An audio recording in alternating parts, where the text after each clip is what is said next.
part of the conference, of the third conference for a Euro-African academic partnership. And this afternoon we have two thematic sessions. And I'm very pleased to invite Esperanto Vossi from ICROM.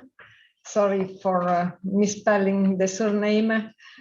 And that will chair this second session titled Accelerating Youth Employment to Eliminate Extreme Poverty Among Youth Through Capacity Building.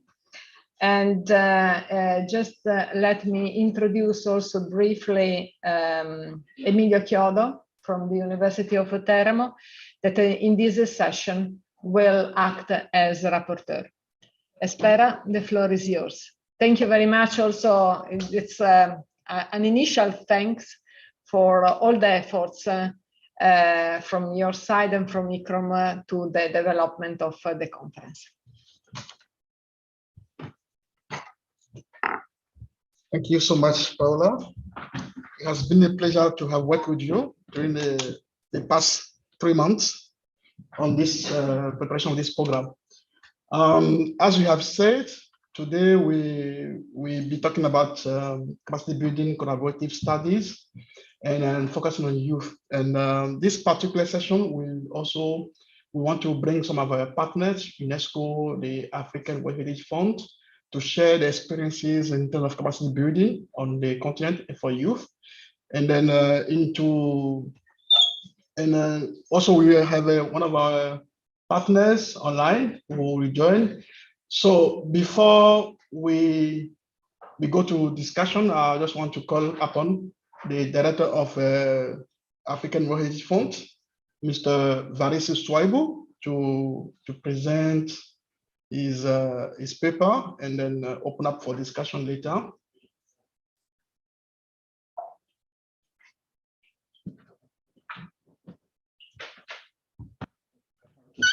Yeah.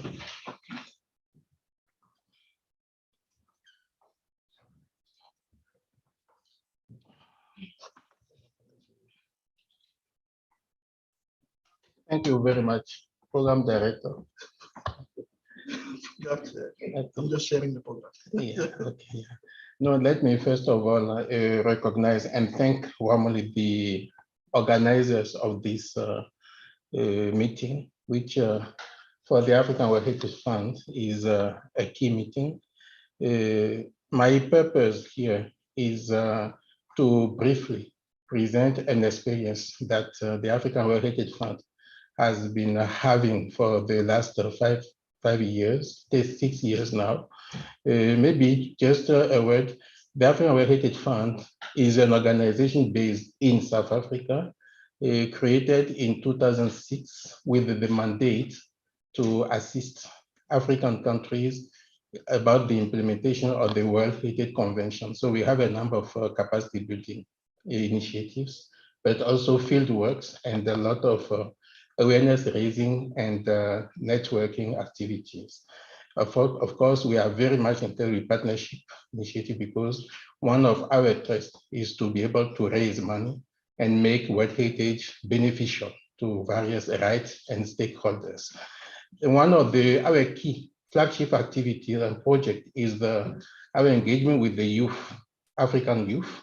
And when we say African youth, is from the whole African continent, whereby at the occasion of the 10th anniversary of the fund in 2016, we initiated the World Heritage Youth Forum series on the continent. And how can I do it? Okay. And the first initiative was held as a way to empower African youth through conservation and promotion of nature and cultural heritage. That's really our niche where we belong to. The first youth forum was held, yes, next slide please, at Robben Island. Thank you. At Robben Island, which is one of the World Heritage sites in in South Africa.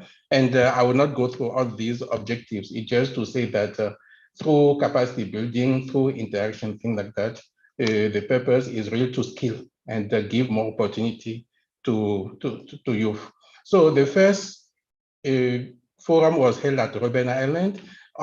You see that each youth forum is an annual event, is organized on a theme.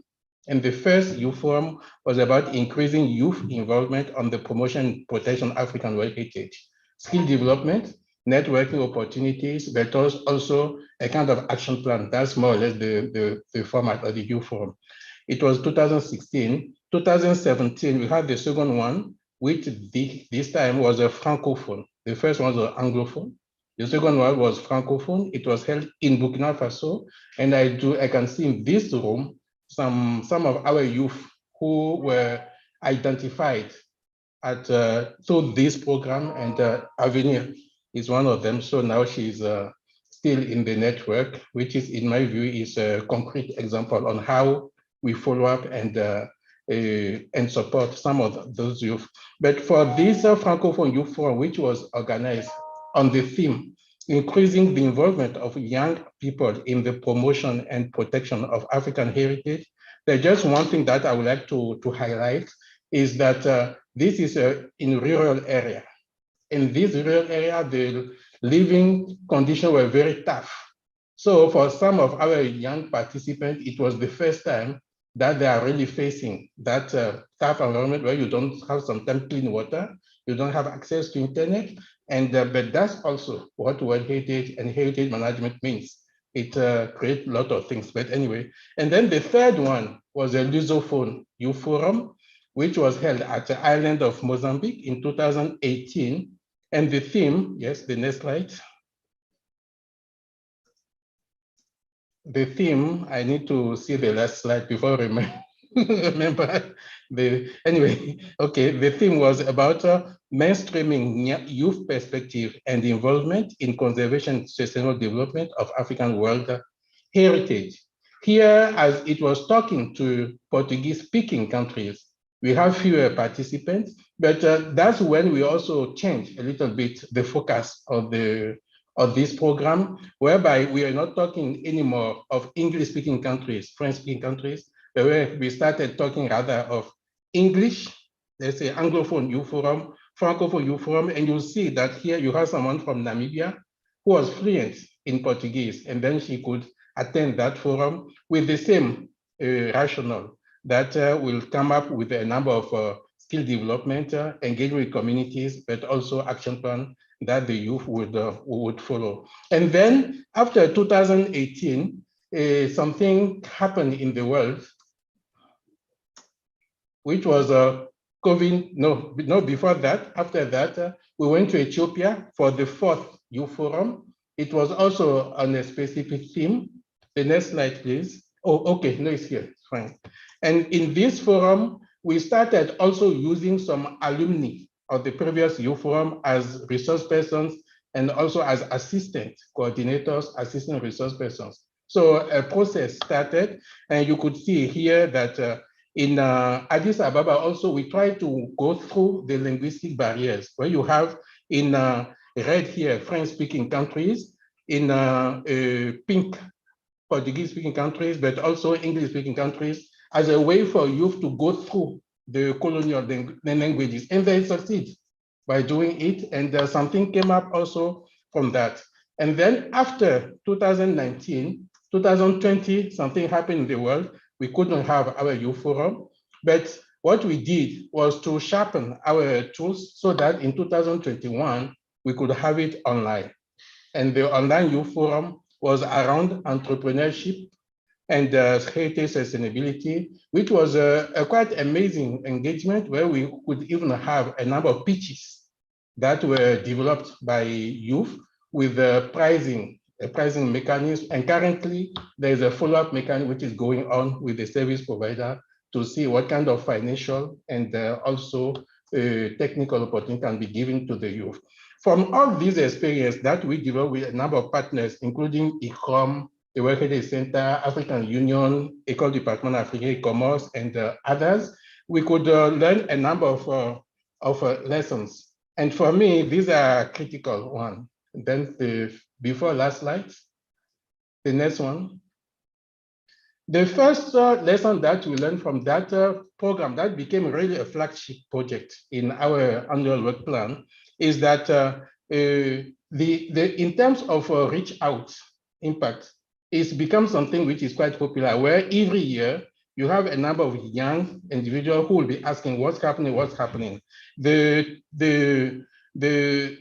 number may be not quite important, but what is important also is that for the 2020th edition, 2021 edition, we could receive more than 1,000 applications, and more than 400 of them were complete. You see, when we're only looking for about 35 to 40 participants. So the selection was extremely tough, but also I think the combination that we put at the beginning to close the youth forum with the celebration of the African World Heritage Day provide that platform for visibility and for outreach of the program, where youth could also engage with decision makers and a number of awareness raising actors, including in media sector, to engage. And then the last slide, then I will stop there. I'm not sure if I passed the 10 minutes, is that for me, only for us, that experience is also a formidable platform that is given to youth. And it's a platform for networking and also of exposure. Some of our young alumni replicated, in fact, that program. For instance, in Uganda, where they start also organizing youth fora. In Kenya also, they started that program where they got inspired. And in South Africa, I know that they're also starting something like that. But also in terms of fieldwork, it's given opportunity. But most importantly, I think what youth is waiting for, really looking at from heritage sector, is opportunities. It has been said this morning, which opportunities is coming, which opportunity in terms of education. I know that for United African World Heritage Fund, we are giving education grants every year for young students to complete their master's and PhD degrees. We have that program, but they are also looking for opportunity for business. And it has been said this month, so I will not come back to that, skill development, but also, and I will stop there, I think the idea to continuously upgrade, the positioning of young youth and young participants in the program is something that we need to really to be thinking of, where you come maybe as participant, but you must be given a chance to become, for instance, assistant resource person, then a resource person, maybe a coordinator of program, so that through the maturing processes, our youth feel empowered and then can contribute sustainably to heritage conservation and management. So I will stop there. Thank you very much.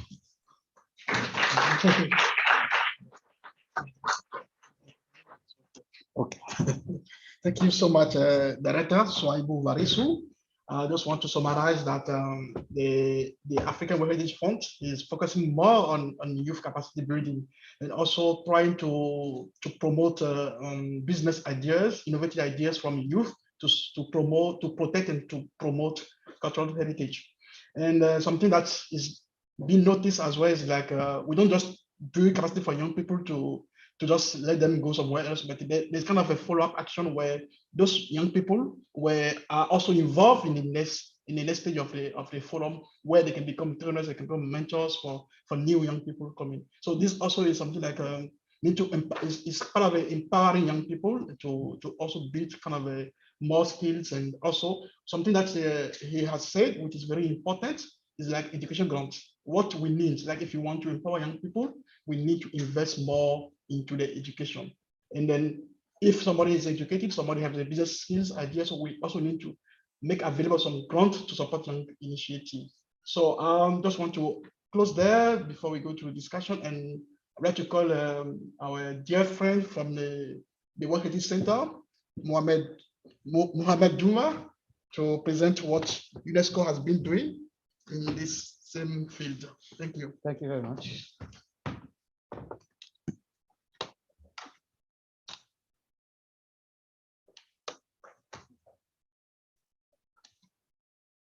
Thank you very much, Espera. First of all, I also wanted to thank the organizer and the one who invited me here to come to present UNESCO World Heritage Center a new focus to strengthening capacity building. So thank you very much, ICOMOS, and of course, the University of Puerto Rico for this invitation.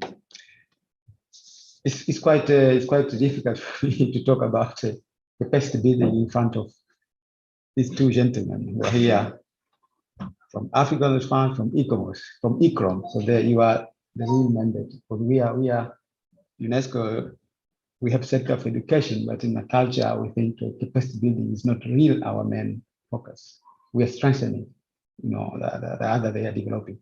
But anyway, I wanted to give a reflection what has happened for the last 5 years when it comes to capacity building, how we see it, and what are we doing now.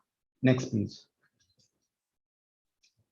So when we talk about my presentation will be structured in three areas. I'll talk about capacity and heritage, new focus, and the way forward. Please, next.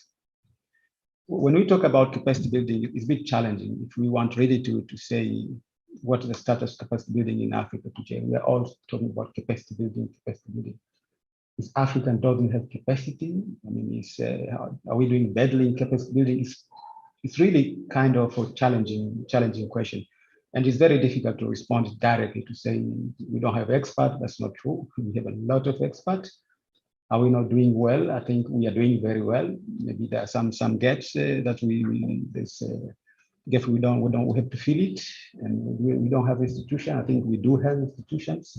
So it's really very kind of challenging as a question to say about capacity building. So by just focusing on that question itself, it's become difficult. But there are issues which are really disturbing us. I think all of us who are working in heritage in Africa, there are numbers, when we see them, they are disturbing us. And these numbers is where really when we see those numbers, and then we say, wow, there's something going wrong. We have to do something. Well, this in a nutshell. This number are all known now. We are 47 state parties in Africa. We talk sub-Saharan Africa, not 56, 53 with North Africa. I'm responsible of sub-Saharan Africa. For those, some of you know, up there we have another unit we call it Arab units, which dealing with that. 35 among them, they have a site which is inscribed, but you have 12 among them. After 50 years, they don't have site. This is disturbing.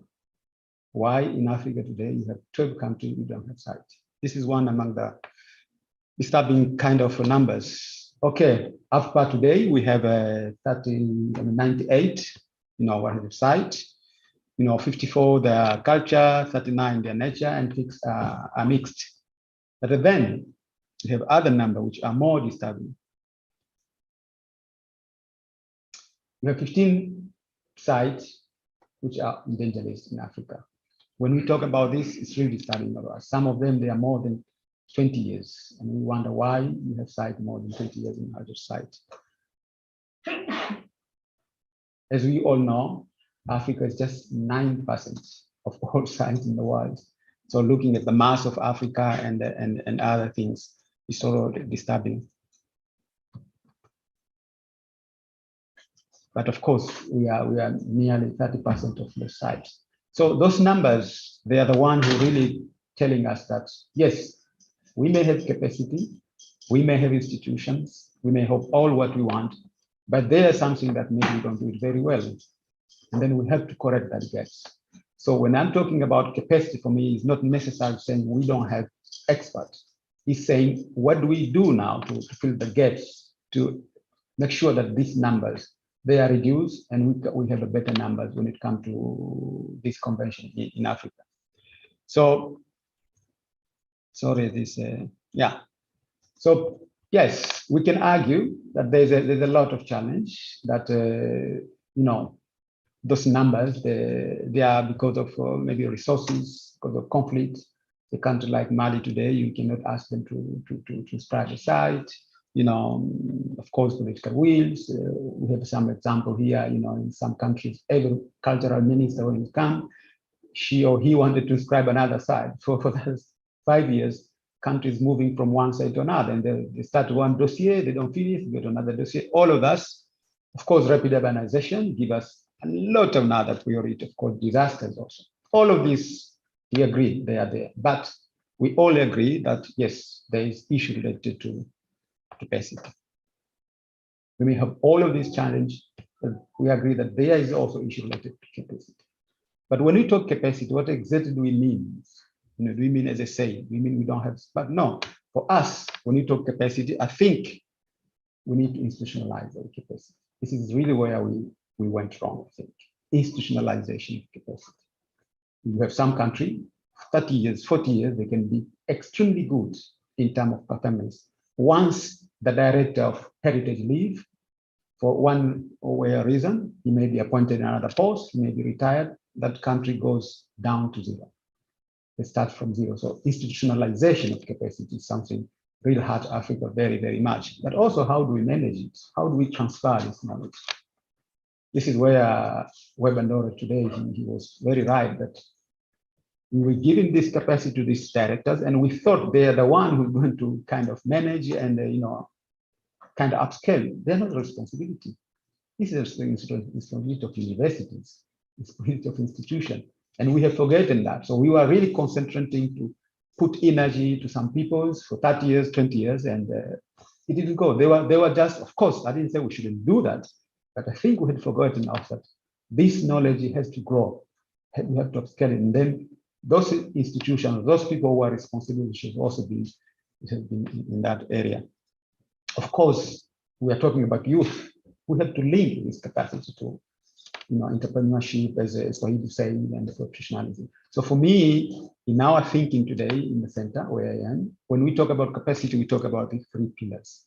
We're not talking about saying that we don't have experts. I think we have them, but we need to institutionalize better our capacity. We need to manage better, and then to get to this direct link of the capacity and capacity, and of course entrepreneurship. We know that many stakeholders are working in this area. We are not alone. I'm sure ICROM with all of their program now with the youth, they've already gone to that direction. We know other institutions, state party, they also. In fact, from my perspective, this is the direction all our stakeholders also are going in that direction. But for us, what have we done exactly? So we talk about capacity. We have these three pillars that direct us, and that what we do practically, we wanted to enhance what we call mentorship. We wanted to do something on networking.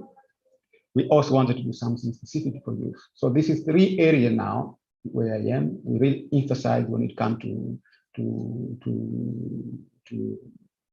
capacity building. What do you say about mentorship? As you say, mentorship, we have, for example, today, if you want to do mission somewhere in the site where you have issue for irrigation, they will tell you that you don't have expert. No, you have expert of irrigation. Maybe that expert doesn't know convention, but he's expert of irrigation.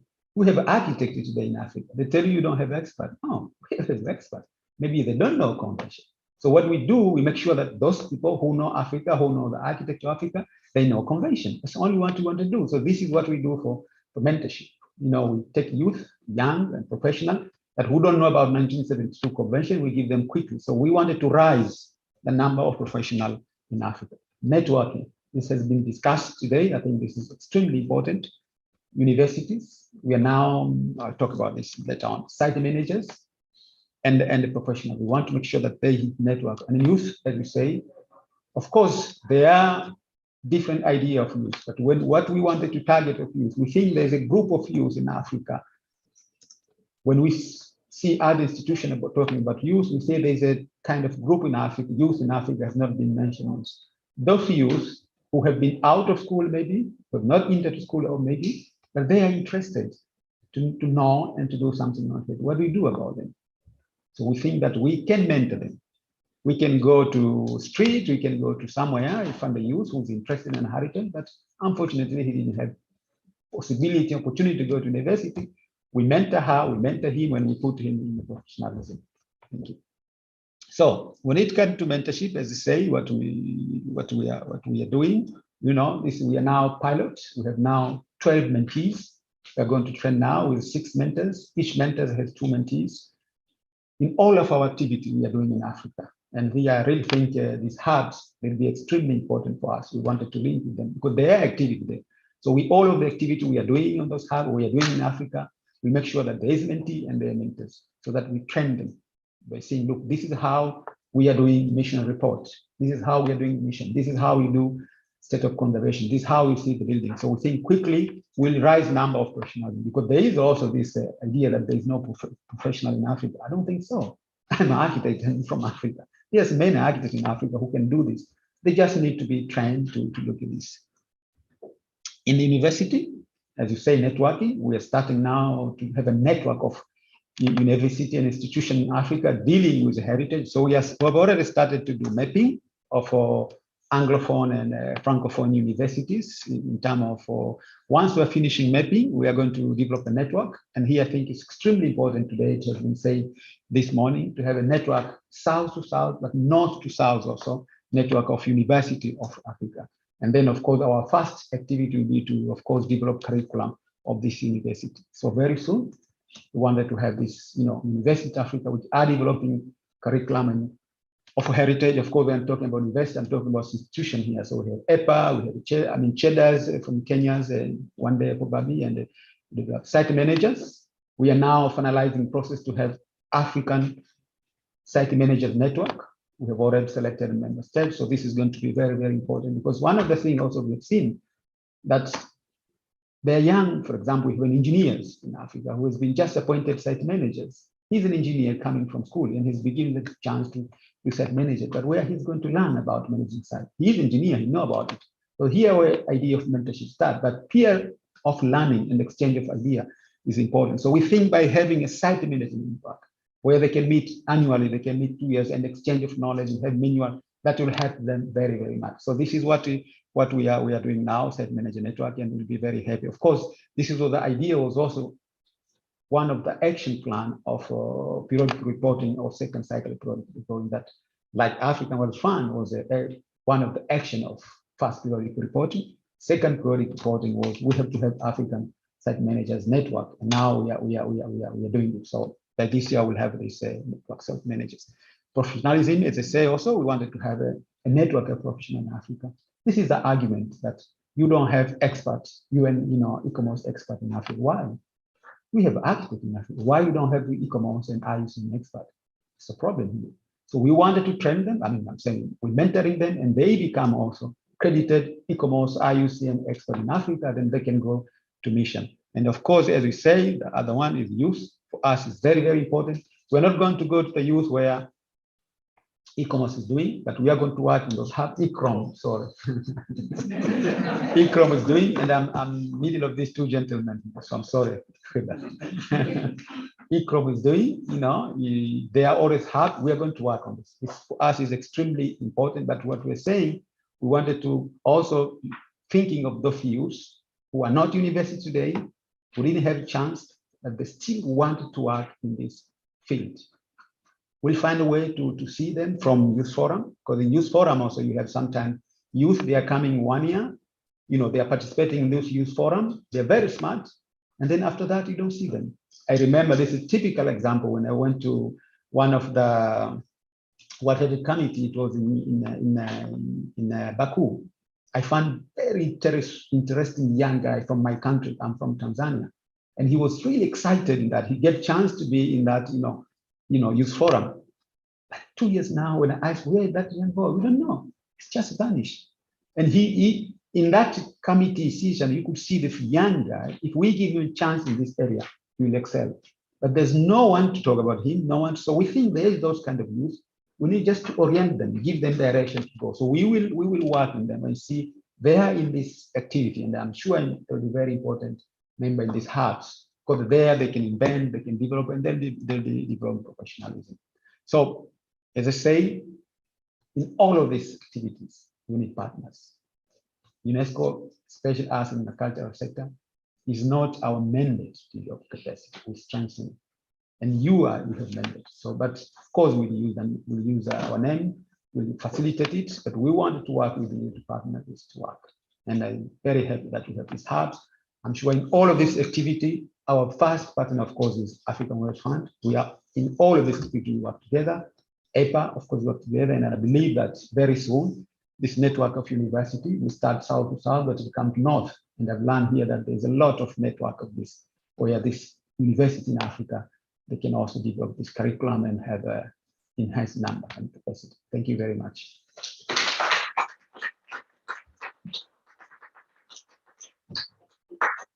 Thank you so much, Dr. Juma. As we have seen right through, yes, capacity building involve mostly people, but it also involves institutions. How do we build strong institutions to make sure that what we are learning is being made, is being practicing, and for stronger institutions that support the African heritage sector. And then also notice that the idea of if we want to make this happen to be sustainable, we need to have a network. We need to use youth to invest more in youth. We also need to create mentorship where people who have some knowledge to transfer can be due to peer-to-peer. So I just want to go back to the program and call upon the third speakers in this session. Her name is Marem Dou. Marem Dou comes from Senegal, and they, as a young professionals, they have a network of young people doing amazing work to link Haiti to development in Senegal and Gambia. So she'll share with us the experience of the network. Thank you.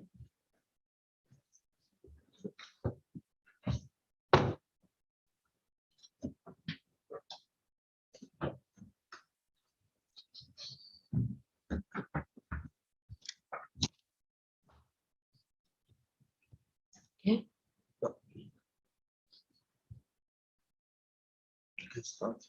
I can speak in French. Yeah, feel free. So, sorry, I will speak in French. Maybe you can. Okay. Donc, en attendant qu'elle démarre, je suis très heureuse d'avoir présenté après chez soi et Barito, parce que j'ai vu beaucoup de complémentarité dans ce que je vais dire avec ce qu'il a déjà présenté. Et je suis appelée à faire une présentation un peu de l'engagement communautaire dans la promotion du patrimoine avec les jeunes, mais quelles sont les opportunités que cela, disons, inclut du point de vue de l'employabilité et de l'entrepreneuriat à travers le modèle de Core Africa Sénégal. Juste pour m'arrêter un peu à ce que c'est Core Africa, c'est un programme de volontariat. Donc, je disais que Core Africa est un programme de volontariat qui est assez innovatif, qui existe parallèlement dans 4 pays africains, à savoir le Sénégal, le Maroc, le Malawi et le Rwanda.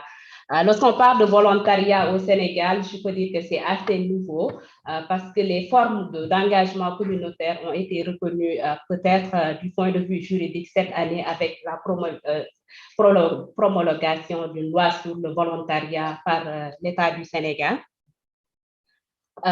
Disons, quelles sont nos cibles à travers ce programme de volontariat? C'est des jeunes universitaires qui ont, ici vous voyez le profil de ces jeunes, leur niveau d'études. Souvent, ils ont le master, la licence et le doctorat même, et s'engagent pour une année de service communautaire durant laquelle ils sont déployés dans une communauté nouvelle rurale à l'intérieur de leur pays d'origine comme le Sénégal, le Maroc, le Malawi ou le Rwanda, où ils vont vivre une année d'immersion communautaire. Ça, c'est peut-être, je dirais, le rôle des volontaires comme nous les définissons à travers le modèle de Core Africa.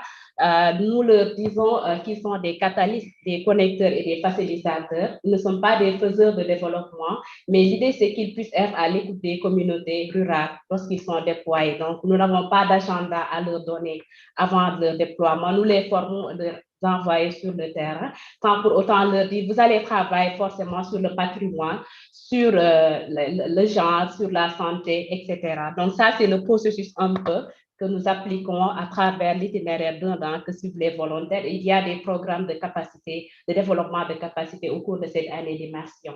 Et je dois dire aussi que j'ai oublié au départ que ce programme aussi permet aux jeunes Africains de renouveler leur engagement, c'est-à-dire si on est sénégalais et qu'on termine une année au Sénégal, nous avons la possibilité d'aller vivre au Rwanda, au Malawi, au Maroc, dans les pays où Corps Africa existe, pour vivre cette année d'immersion avec les communautés, d'intégration culturelle, de découverte aussi des autres traditions et patrimoines au niveau des autres communautés africaines.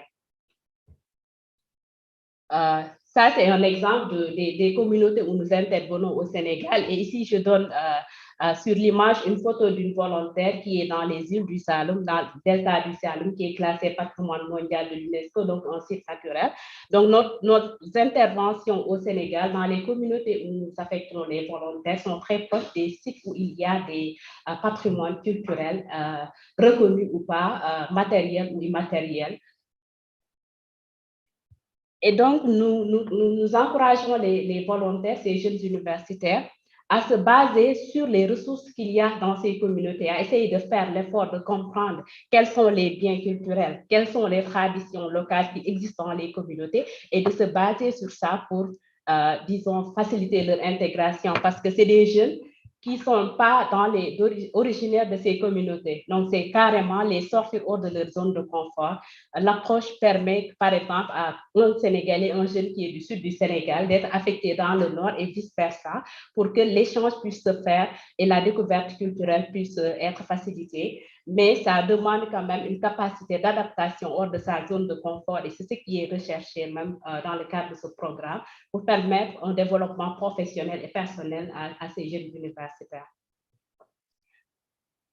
Ça, c'est des exemples de photos où on montre comment les volontaires essaient de s'intégrer dans le quotidien des communautés, mais à travers toujours l'approche par les traditions, la culture locale, et essayer de d'adopter ce que les communautés font quotidiennement, en tout cas de faire leur immersion dans ce que les communautés ont comme culture, comme tradition pour avancer dans leur service.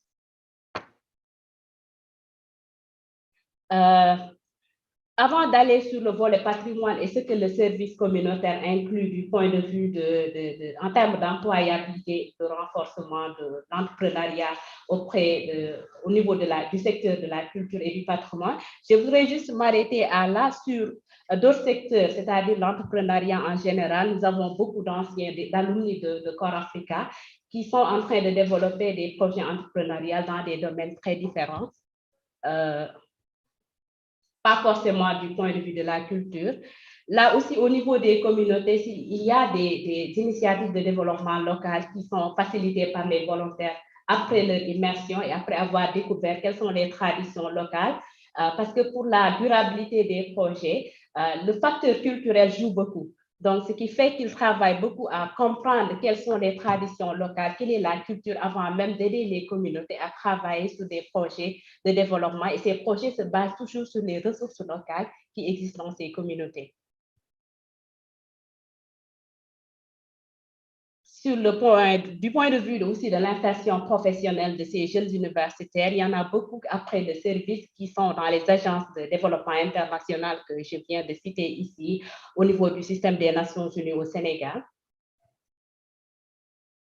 Maintenant, si on en vient un peu au patrimoine et comment le service un peu permet à ces jeunes de promouvoir l'entrepreneuriat, je m'arrête ici à un exemple d'un jeune volontaire qui est issu du sud du Sénégal et qui a été affecté dans le centre, à 10 km d'un site de patrimoine mondial, les sites mégalithiques de la Sénégambie. Il a vécu 1 an dans cette communauté, mais n'a pas vu l'intérêt que la communauté a porté sur ce site classé patrimoine. Les chercheurs y vont, les archéologues y vont, c'est protégé, mais il n'y a aucune interconnexion avec la communauté et la communauté ne comprend pas la signification exacte de ce site de patrimoine. Quels sont les enjeux et comment elle peut utiliser ce site pour porter son développement. Donc, ce qui a un peu encouragé ce jeune volontaire à soumettre un projet dans le cadre de World Heritage Volunteer de l'UNESCO pour travailler sur un camp chantier international. C'est un camp qui va mobiliser plus de 200 jeunes venus principalement de la Sénégambie, parce qu'on parle de cercle mégalithique de la Sénégambie, mais aussi d'autres pays africains. Et l'idée, c'est de travailler annuellement sur un programme pareil, de mobiliser les jeunes Africains à travailler chaque année sur un site de patrimoine, soit naturel et culturel, et de voir comment on peut renforcer la visibilité de ces sites, mais aussi appuyer la communauté. Next. La communauté à pouvoir prendre en charge, en tout cas, les enjeux qui existent dans la préservation, dans la promotion, mais aussi dans la valorisation en termes d'entrepreneuriat.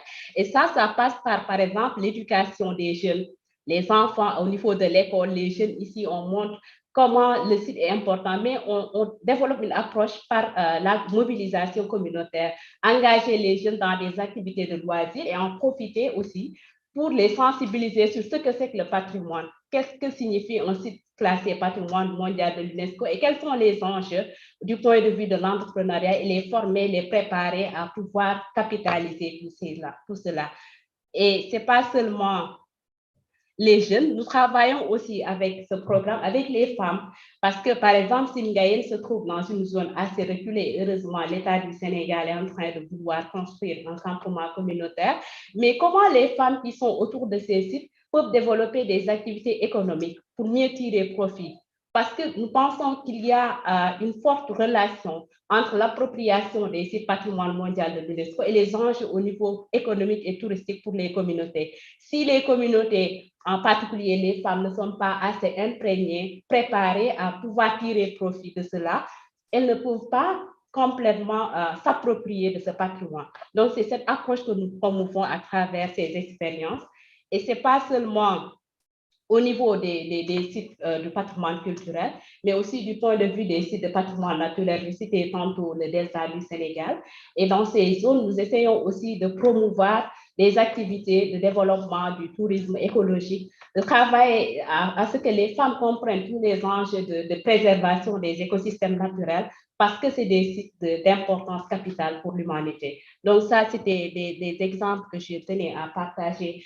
Comment nous avons, à travers le volontariat sous le modèle de Corps Africa, en tout cas, essayé de promouvoir l'entrepreneuriat, l'employabilité des jeunes.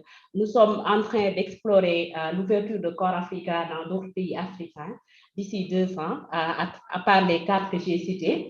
Et l'idée, c'est de voir comment nous allons perpétuer ces programmes partout dans ces pays et de promouvoir les échanges entre Africains, jeunes Africains, dans les différents sites de patrimoine mondial. Merci beaucoup de votre attention. Merci beaucoup, Marie. Je voudrais continuer en français pour dire que c'est assez important pour nous au niveau de l'ICROM qui a mis en place le programme Jeunesse Patrimoine Afrique de pouvoir recenser les jeunes sur le continent qui déjà ont cette envie de promouvoir le patrimoine mondial, de les soutenir de façon institutionnelle, de façon financière, et aussi de pouvoir construire ce réseau de jeunes qui prend à bras le corps le patrimoine mondial pour en faire des entreprises socio-économiques. Donc, I just want to thank you so much for your project. And then Youth Corp Africa is based in Senegal, in Gambia, also in Morocco and in Rwanda. And they have been amazing work. And then we, as part of this program of Youth Africa by ICROM, we came across and we started to work together. And the needs, as we spoke, as you have also said now, the needs education, the need is capacity building activities, the need also is kind of institutional and financial support. And together, I think we can do what we can and to support the initiative around the continent. So I just want to continue in the program, and this time around, we are supposed to close this part. But since we have experienced this morning, there's no discussion actually. So we just want to give 5 minutes more to the other speakers to come and present. So if time left, we can engage with them in 5-10 minutes before we close this thematic session. So I'd like to call our colleague from South Africa, and then my colleague from Benin will get ready for that. So I don't know how to pronounce the name, but I will say it. Nkasi? Thank you, the floor is yours. Thank you.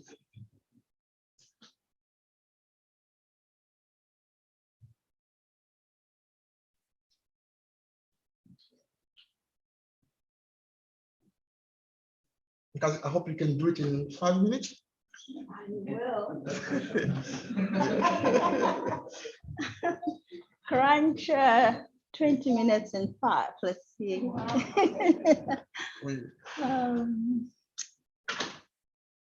we'll show it from there. Okay, all right.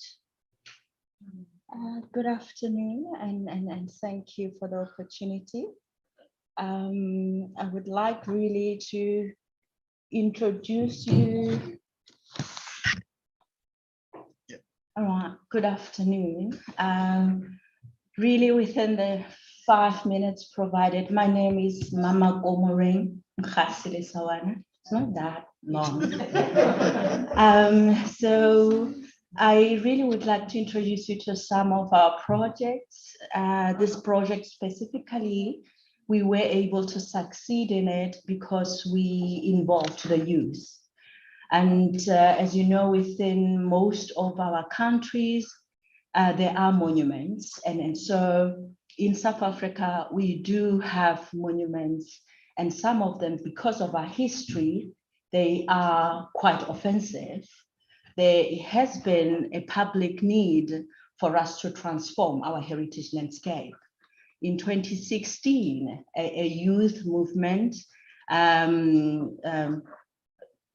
they came up with the Roads Must Fall movement, toppling down some of these offensive statues.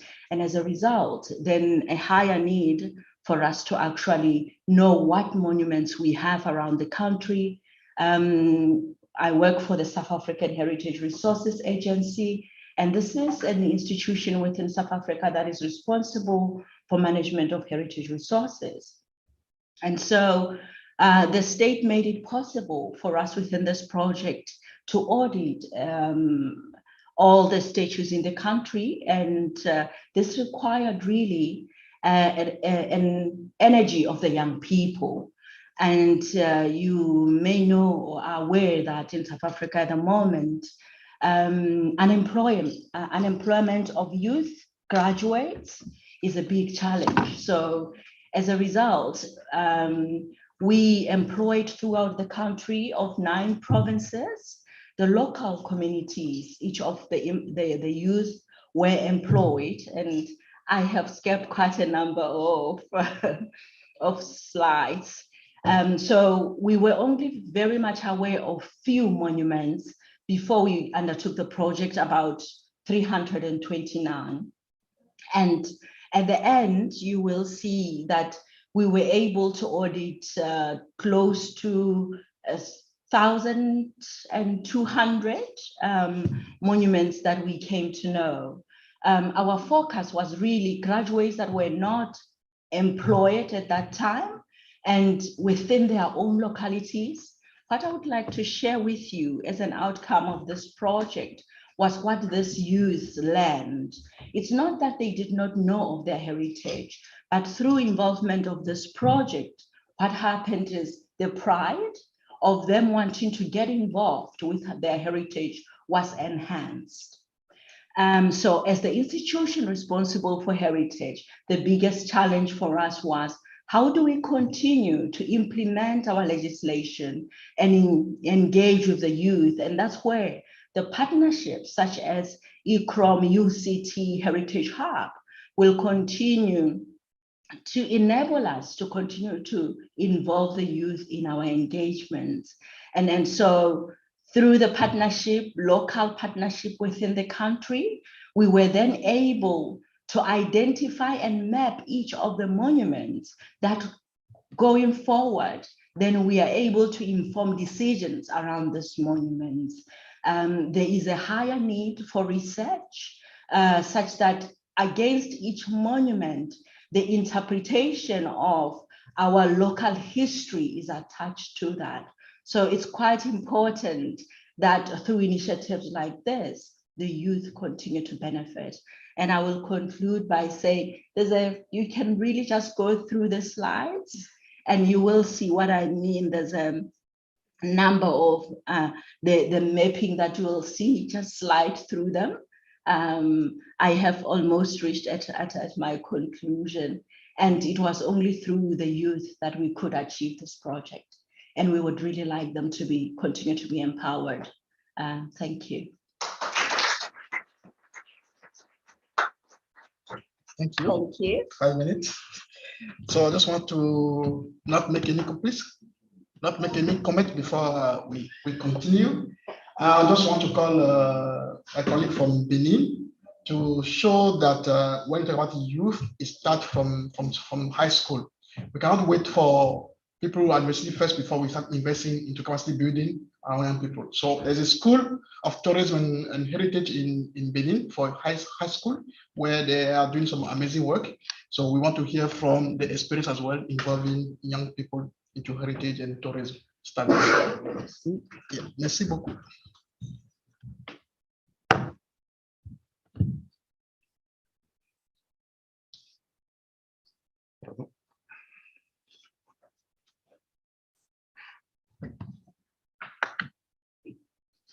Merci beaucoup, Esfera. Bonsoir à toutes et à tous.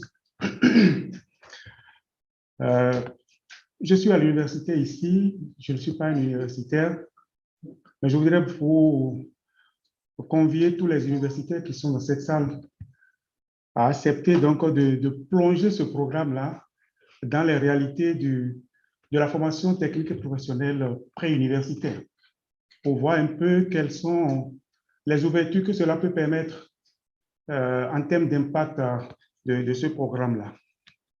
Alors, c'est pas moi qui... C'est de là-bas. OK. Alors, nous parlons depuis ce matin de l'engagement des jeunes pour la cause donc, de la préservation du patrimoine, surtout le patrimoine culturel. Et aujourd'hui, ce soir, nous regardons un peu quelle autre dimension on peut donner à cet engagement en termes donc de création d'emplois, en termes d'opportunités pour les jeunes pour créer un emploi. Et moi, je suis enseignant dans un lycée qui forme les enfants au baccalauréat en tourisme. Et je voudrais vous conduire à regarder un peu quelles sont les réalités de l'enseignement technique au Bénin pour voir un peu comment nous voyons dans mon lycée, comment nous voyons ce programme comme étant vraiment une opportunité pour les jeunes. Alors, mon lycée, c'est le seul lycée technique public au Bénin qui forme les enfants au tourisme. Le seul dans tout le pays. On peut continuer? Toujours on continue, ça c'est pas important. Ça c'est un peu l'image que nous avons. Très bien. Mais quand vous regardez les réalités de l'enseignement technique au Bénin, comment dire, officiellement, l'enseignement technique est une priorité pour l'État après l'enseignement primaire. Mais paradoxalement, sur le plan du budget, il est sous-coté. Les effectifs des apprenants sont en baisse depuis 2015. L'enseignement technique, de façon générale, a une très mauvaise image auprès des parents et auprès des enfants parce qu'on considère que ce sont les enfants qui ont échoué qui vont à l'enseignement technique. On a une couverture géographique qui est très, très étriquée. Et nous avons un manque d'enseignants qualifiés, surtout par rapport aux métiers qui sont les métiers porteurs aujourd'hui. On y va. Très bien. Une autre réalité qui est vraiment actuelle aujourd'hui pour l'enseignement technique au Bénin, c'est quand les enfants sortent avec le baccalauréat technique, je parle sous le contrôle de Franck ici, il n'y a aucune opportunité qui leur est offerte par l'université. Toutes les bourses qui sont offertes aux étudiants brillants sont des bourses qui vont uniquement vers les étudiants, les élèves qui ont eu le bac de l'enseignement général. Pour l'enseignement technique, alors que nous avons des enfants qui sont très brillants, pour l'enseignement technique, il n'y a absolument aucune opportunité, aucune ouverture. On y va. Ça, c'est un petit diapo pour montrer un peu comment les filières de l'enseignement technique et professionnel, qui sont des filières à forte portée, à forte opportunité par rapport au patrimoine, sont délaissés. Vous avez là en jaune. En jaune, par exemple, ce sont les filières du tourisme et de l'hôtellerie. Regardez un peu de 2013 à 2015, nous sommes passés de, on va dire, de 3% à 1%. 1% des effectifs de l'enseignement technique et professionnel aujourd'hui est couvert par les enfants qui veulent faire les métiers du tourisme et de l'hôtellerie. Or, nous parlons de tourisme, nous parlons de patrimoine.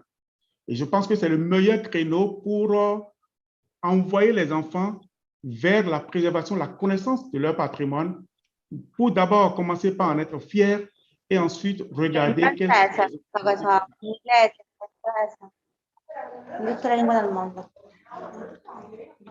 C'est moi? Ça bouge pas?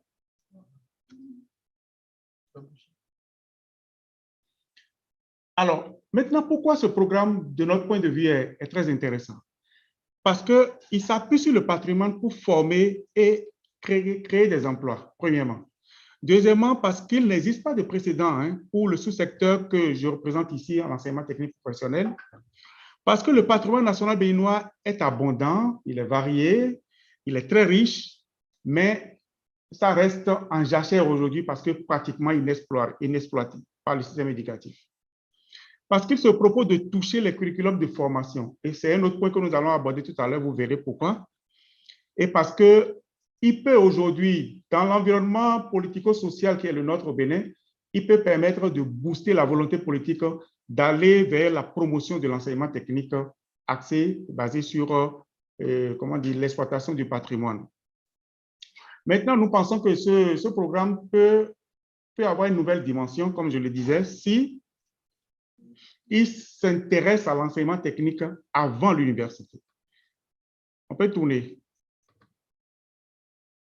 Alors, regardez quand vous prenez les curriculums, la question du curriculum, les programmes de formation aujourd'hui, l'enseignement technique au Bénin fait encore échouer les enfants qui sont très bien dans la pratique de ce qu'ils apprennent du métier, mais qui échouent parce qu'ils ne connaissent pas assez les matières de l'enseignement général. Je ne sais pas si vous comprenez, vous avez un enfant qui est très bien en cuisine, en art culinaire, mais qui va à l'examen et échoue parce qu'il n'a pas réussi son examen en français, il n'a pas réussi son examen en allemand, il n'a pas réussi son examen en espagnol, etc. Il est important donc de revoir le curriculum, le contenu de formation. Aujourd'hui, nous avons besoin d'avoir un contenu de formation qui mette beaucoup plus l'accent sur l'entrepreneuriat. Parce que la prise d'initiative doit être traitée, doit s'acquérir par l'enseignement, par ce que l'on donne en tant que formateur. Et ça, c'est l'une des tares, l'une des lacunes, l'une des grandes lacunes donc des contenus de formation aujourd'hui à l'enseignement technique professionnel. Et pourtant, on a de très bons exemples. Pour ceux qui connaissent un peu le Bénin, il y a ce que nous appelons la bouillie. La bouillie qui est, je ne sais pas comment on peut l'expliquer. Enfin, la bouillie est une nourriture que nous prenons le matin et le soir dans mon pays. Et c'est un aliment traditionnel que beaucoup de la majorité des Béninois consomment. Et parce que nous avons une personne qui a été formée par sa grand-mère et sa mère pour préparer la bouillie, pour consommer la bouillie, et qui a fini par être fière de ce qu'elle fait, a ouvert aujourd'hui à Cotonou un restaurant qui propose la bouillie et qui est un restaurant qui devient donc de plus en plus grand. Donc, un bel exemple d'opportunité que nous pouvons donner à nos jeunes en nous appuyant sur ce qui est notre richesse. Voilà un bel exemple sur le plan donc de la cuisine. Il y a beaucoup d'autres exemples que nous pouvons exploiter. Et donc, je voudrais finir en répétant un peu mon cri de cœur ce soir pour dire, si nous ne faisons pas attention, nous allons faire tous les efforts vers des apprenants qui sont déjà à l'université et qui ne sont pas forcément motivés comme des jeunes qui ont choisi eux-mêmes d'aller vers un enseignement technique et donc qui ont cette motivation-là pour pouvoir, disons, donner un nouvel impact à ce programme en termes donc de création d'emplois basés sur la connaissance, la préservation et la fierté que peut procurer donc le patrimoine culturel. Voilà ce que je voudrais partager avec vous cet après-midi et je vous remercie pour votre attention. Merci beaucoup. Merci, Monsieur Anselme Maboussou. Je pense que le sujet est assez pertinent en termes de, il ne faut pas laisser le temps d'abord aux gens de finir un cursus général au secondaire avant de les orienter au supérieur. So to say that specializing the studies even from the high school is very important. We don't just want to let people to start their own way and then at some point, okay, when we got lost, find the technical way of learning something new. So we just need to engage with people from high school so we can be able to build on what exists before. Just want to know if some of our speakers are online. I do not have this information. And is Marcelo online? No. Ah, sorry. Thank you. So I'll leave to Marcelo, and then after Marcelo, it will be Victoria, and then it will be the last person on the. Yeah. Thank you. Prefer I can call you via Zoom. No, I prefer having you here. Welcome.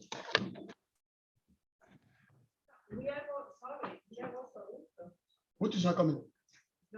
No. Okay, thank you very much. First of all, let me thank the organizer and in particular the University of Teramo for this invitation and my friend Paula here for this opportunity to present in a way the activity of UNIMED and the work that we do as network of universities in the Mediterranean region. I listened several times today the word networking, sharing practice, and in particular also the role of university in this sense. And I think that the experiences of UNIMED in some ways could be, I don't want to say inspiring, but would be in a way a model of cooperation among our institutions, and not only among universities, but also with other partners. First of all, about UNIMED. UNIMED is a network of universities, Euro-Mediterranean University Union. We have at the moment 141 universities from 23 countries. We have universities from North Africa, Middle East, and universities from the European Mediterranean countries. But we have also universities from the Gulf, from Iraq. We are enlarging in a way. We started 30 years ago by an initiative of a professor of University of Rome La Sapienza. At that time was a small group universities, and now we have, as I say, 141 universities. What we do in particular, first of all, we try to improve internationalization of our members. We help our members to internationalize more and more, to know each other, to work together. The other important activity is fundraising, because obviously to talk about internationalization is something that you can do surely better if you have some funds to do mobility of students, for instance, or capacity building or joint project or research. And the third main dimension for UNIMED that was also mentioned several times today is advocacy.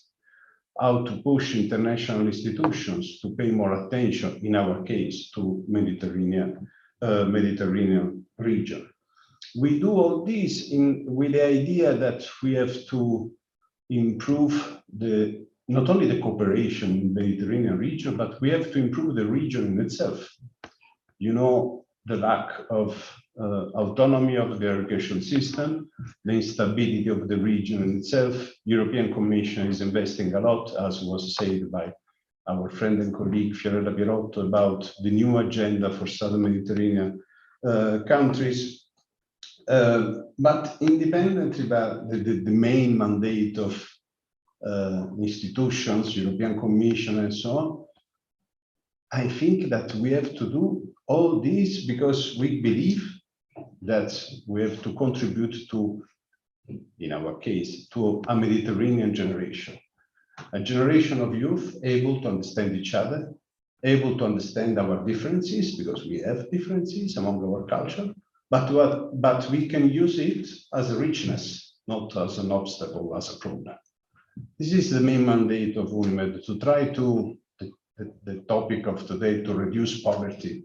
Reduce poverty is also something that you can do working together. And this is exactly what we try to do. At the moment, we have, for instance, around 40 projects financed by European Commission on several issues, from mobility to capacity building, on different topics, from journalism to water to refugees, which is an important priority for our network, of course, and many other. We have also sub-networks. The idea is to have universities, researchers interested to cooperate on a particular topic altogether, north and south of the Mediterranean. At the moment, we have 12 sub-networks that involve around 400 researchers working on different topics like climate change, which is extremely important for all of us, but also employability and entrepreneurship, which is one of also main priority, in particular in Mediterranean region. The UNIMED members asked me, as director of UNIMED, to work on a new opportunity, on a new possibility for the network, to enlarge our activity to African universities. Our honorary president is the former rector of Mohammed VI University of Rabat, and also we have a small office in Rabat. Says that Africa is a Mediterranean continent. And in a way, we are starting to reflect on the possibility to enlarge the network. It's not for tomorrow, but it could be something interesting for our network to enlarge our activity and membership to African universities. Another thing that I would like to underline before to go in the detail of employability and entrepreneurship, which is one of our activity, one of the most important of our activity. And I would like to mention some potential opportunity for your university in some way, is that we are an independent network, which is important. Independency in front of government, independency in front of European Commission in our case, independency from international institutions, because it's important that we must be free to say what we want to say, must be free to do what we want to do for our universities. And this is the reason why, for instance, that we work a lot on university autonomy and academic freedom, which is under risk. And I have to say, not only in southern Mediterranean countries, but also in some of our European countries. This is an important element, because we could improve quality of our universities only if we are free to manage, if we are free to also, not only in financial terms, of course, but also in the capacity to manage the university. To go more in detail about employability and entrepreneurship, which was one of our topic, thanks to a European projects that we managed some years ago, we created a sub-network on employability and entrepreneurship. And we have at the moment around 50 universities from all our membership that work together to improve the capacity of university to answer to this important issue, how to improve employability of our youth, how to improve their capacity, their entrepreneurship skills. And we are obviously training career center in Southern Mediterranean University, transfer capacity, but also because, you know, transfer capacity seems that the North has to say something always to the South, which is not the model of UNIMED. We work together, we learn each other. And we decided to for instance, to launch a startup competition of students about business ideas. And we have, this is the second edition that we did. The first one, the winner was a representative, students representative of the University of Sousse from Tunisia. The second time was the students from Al-Quds University from Palestine. And it was extremely interesting to see how these students work together, debate, discuss, and present their business model, business idea in this Mediterranean dimension, not European, not only Southern Mediterranean, not only the Arab world and so on, but all together trying to, in a way, to debate about a future model of entrepreneurship. Another issue that we do is partnership with important institutions. You know, university, you have a lot of memorandum understanding, agreement, and so on, but it's also important that university concretely open the door to other actors. In this sense, we have agreement with the European Training Foundation, which is an important European agency that now is looking also at a new mandate also for Africa, that work in particular on vocational educational sector, with the ILO, and also with Union for Mediterranean, of course, which is an important institution, intergovernmental institution for the Mediterranean region. Again, this partnership is to invite university not only to work inside with the academic perspective, but also to cooperate with important institutions that try to answer to these important, obviously, unemployability rates that we face in southern Mediterranean countries. To conclude, what I think that is possible to do as university level, for sure, is projects in common, capacity building, joint project research, mobility of students, which remain one of the most important elements for internationalization. You know, in Europe, we have this Erasmus program, 300,000 students per year move from a country to another. We are used to say that we have now Erasmus families, Erasmus baby. I could add Erasmus divorce. It's normal, it's life. We are asking European Commission to invest more and more in this because mobility remain for our youth an important element. For Southern Mediterranean, I don't have the figures for Africa. For Southern Mediterranean, they invest more or less 10 scholarship per year, 10,000 scholarship per year, which is something. But Cairo University, they have 250,000 students. You know, I think we ask for surely for more. But I think that also Southern Mediterranean and your government, your countries can do something in this. And you have to improve the South-South mobility because you have to build a region that, in our case, the Southern Mediterranean region doesn't exist, but is, I can say, probably the same for Africa. We have to build relationship among, let me say, as Sicilian, that is close to Africa, that we have to improve the regional cooperation. For sure, and I conclude with this, for sure, the institutions, our institutions, government has to invest a lot more in education and international relation education. But we have to play a role in this, not just to wait, but to act. To act and to push our interlocutors to do more and to give us the right opportunity, the right means. In this sense, the networks play an important role.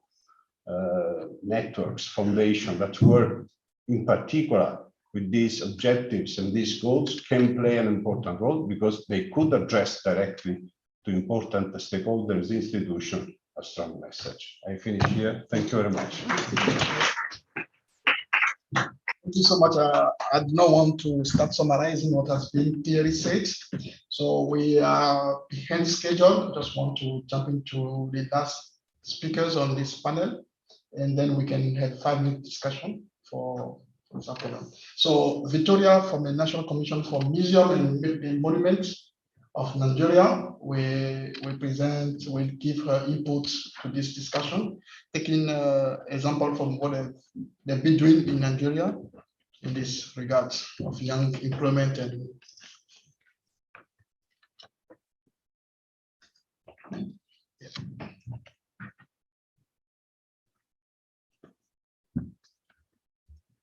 Thank you very much. I'm actually going to give a brief presentation on accelerating youth employment in Nigeria through arts and craft. And I'm going to use the example of National Commission for Museums and Monuments, which is where I work. The abbreviation is NCMM, so that I don't need to keep repeating it. We all know that Nigeria is an oil-producing nation, but recently oil is no longer as viable as before. So the federal government is diversifying her economy, and it has used culture as one of the areas that it can increase its internally generated revenue through tourism and other creative arts, as we see. The National Commission for Museums and Monuments manages 53 national museums. They are community museums, they are palace museums, but these national ones are the ones that we manage. We only liaise with the other ones by telling them what to do and what not to do. We are like their supervisors. We have 65 declared national monuments, which include heritage sites where tourists also go.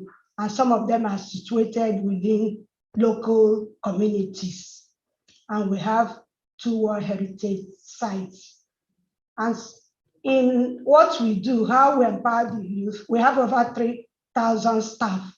I don't have the statistics of youth among the staff, but I know that at least it be up to 20 to 25%.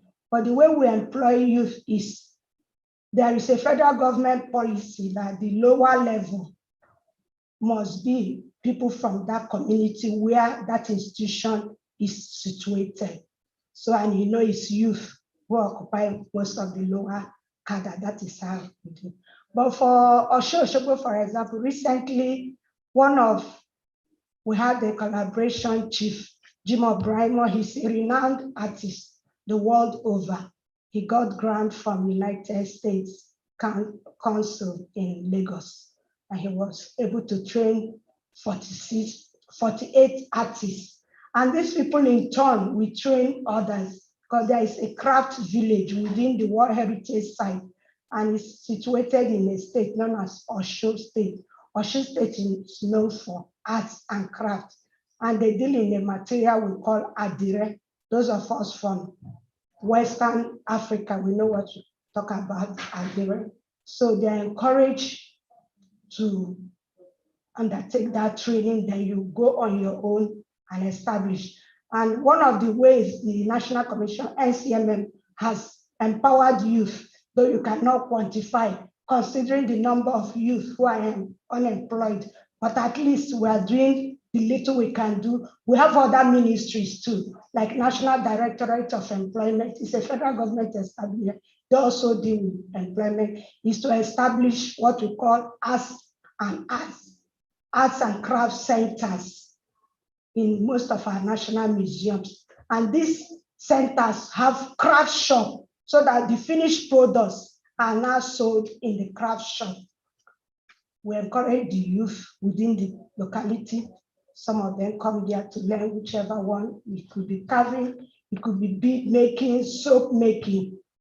And by the time their products are put in the craft shop, when visitors come, guests come, they could be foreign or local, they buy it. They themselves too can go on their own and market their products.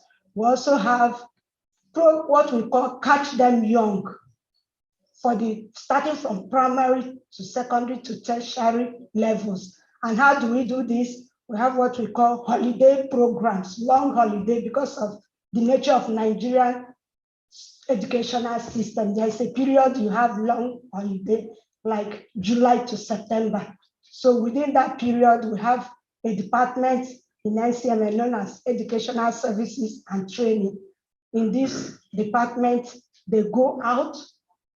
Some of them go out, while some invite these pupils and students to different centers, and they are taught different skills. At the end of each holiday period, they hold exhibitions. Some of these, their finished works are sold, while somebody may come and just pick interest and just buy it. Then in Nigeria, we have a scheme known as the National Youth Service Corps, and this is for young graduates. Everybody that is a Nigerian that graduated from a university, you must undergo it. It's 1 year compulsory, even if you schooled abroad, you must undergo it, except if you don't want to take up appointment with the federal government. And it's for people below 30 years. If you are above 30, you cannot participate. So what we do, because most graduates, we have already said it, they are tutored academic. Some of them don't have skills. So within that 1 year, our education unit carries out some empowerment programs. It could be soap making, bead making, some handcraft adire is popular now. And even one of the states in Nigeria, Osun State, has made it a policy that every Thursday, every worker in that state must put on the traditional dress. So there's market for people who are into it now. And even globally, Nigerian address sells. Some people are exporting it. These are the way some youths are being empowered. We know all of them cannot be empowered, but these are the little things NCMN is doing. In addition to, also, we have a center that was established by CRATE. It's known as Center for Earth Construction. We call it CETEC. They deal on compressed bricks. Housing is a challenge in Nigeria because of the cost. But this material, brick, when you use these compressed bricks, it's of a lower, it's less expensive, and they say it's environmentally friendly. So government is investing in it. Recently, we held a training between 22nd of March to 2nd of April this year. Both youth and others too participated. Then when you have acquired this skill, you go on your own, you can produce these compressed bits in mass. And then people who are handling housing projects like estate developers can now buy these finished products and use it because it's less expensive and environmentally friendly. So youth are empowered. And this institution has been there for over 30 years. CRATE established it, though some of the machines are obsolete, but we're also looking for partnership, funding, how we can acquire new machines because technology improves every day. Among these, I must say that the youth themselves too, they've seen that employment, very few people can be employed. So the new talk around town is you empowering yourself. What we encourage, we go to prisons too. You know, youth are in prisons. So to make life better when they come out of prisons, they are given skills. And we encourage even young women, especially young widows, we give them special skills. And we encourage them to belong to cooperative societies. Because if you are not in a cooperative society, to access government loan is not easy. Because of time, I think the federal government has a lot of program, Empower program, some loans. He has marked about 7.something billion naira for loan for youth. So when such people form cooperative societies, they can now have access to that loan. We give them the skills, they use their skills to access loan, and then they make themselves self-reliant. Thank you. Thank you so much, Victoria. This is a kind of a practical example of how do we embed creativity into heritage promotion, and how do we interest more young people to be close to heritage also. And also it's kind of a informal way of building capacities for young people to be able to use their creativity to transform heritage in the way they want it and to interest and make money out of it. Normally we are done with this particular session, but per experience, when we say coffee break, is not around the corner. It takes time, and then I would like to avoid that we have to walk down and come back and spend 30 minutes, and then we need to close by 6 because the translators also need to go back to Rome today. So I just want to ask the program director if it's possible that we continue straight to the next session, so we don't. Maybe a 5-minute break here around. We can take this break by discussing. For the first time,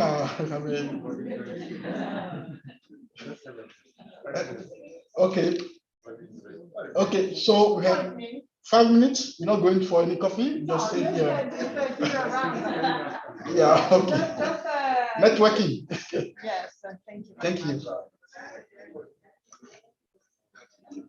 So now is 35 past 3. We should start by 20 to 4. Can we start at Maximum on time, 15:45. exactly Exactly on time. on time? Perfect. Can I be able to operate from here? I don't want her to operate for me Okay, then it will be. because I think it's here. I saw it here. Yeah, listen. You already told me that your. I need to close the microphone.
Yes. Okay, thank you very much. Sorry. Let's start, as I was saying, this first thematic session.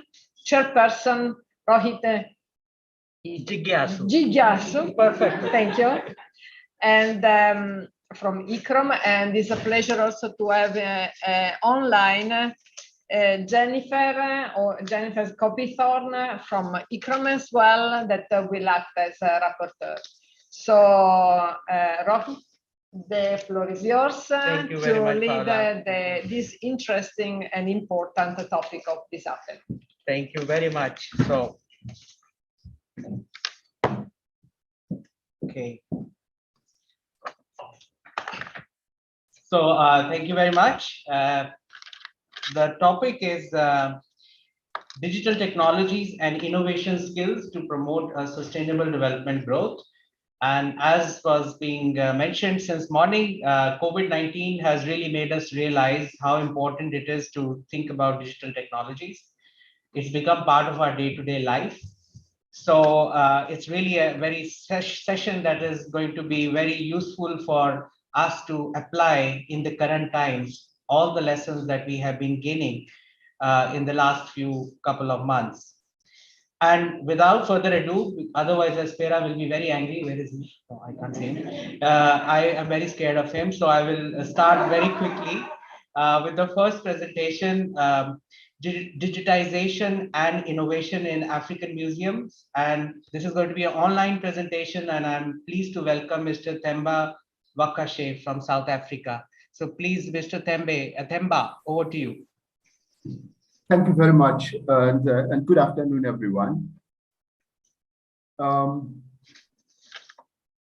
presentation does not have a slide, so I will just get into it and read through it. And first, thank you very much, Program Director, and I want to take this opportunity to thank ICROM for the invitation for me to participate.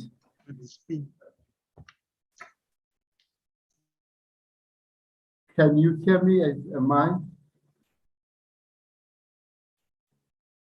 Yes, we can hear you. All right, I can proceed.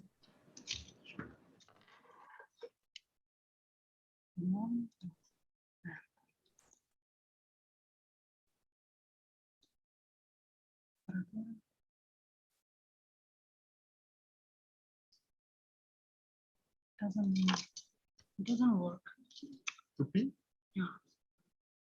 Yes, Themba, you can continue. Yeah. We are listening to you. Oh, thank you.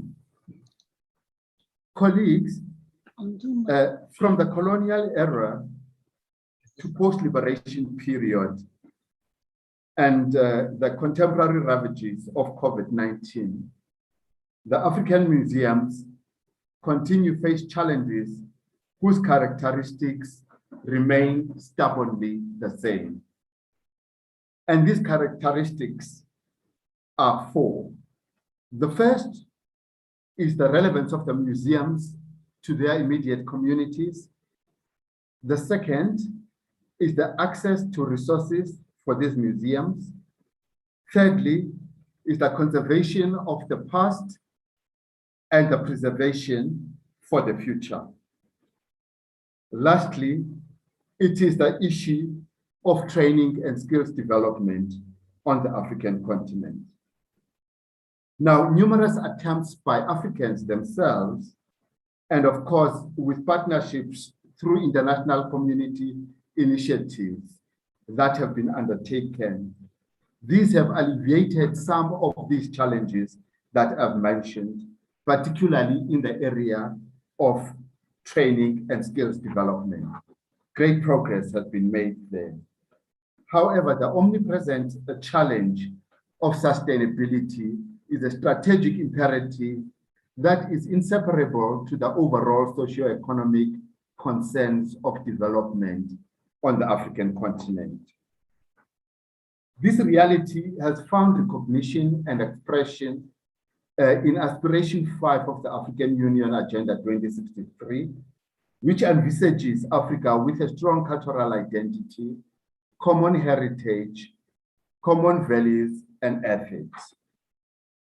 Presently, under the African Union, the 33rd Ordinary Session of the Assembly of Heads of State and Government has adopted a decision to declare 2021 the African Union Year of Arts, Culture and Heritage. It seems that there is a shift from the historical focus on African museums as mainly depositories of anthropological artifacts and elements of natural beauty of the continent. The collections are proving to be invaluable in contemporary world issues such as climate change. The concerns of research in climate change point to the need to give these museums enabling frameworks which link them to contemporary technologies and innovations for the future. There is an alarming decay of infrastructure which houses these collections. The museum buildings are old and quite costly to renovate, let alone their daily needs for maintenance. As such, the collections that we're talking about are practically endangered.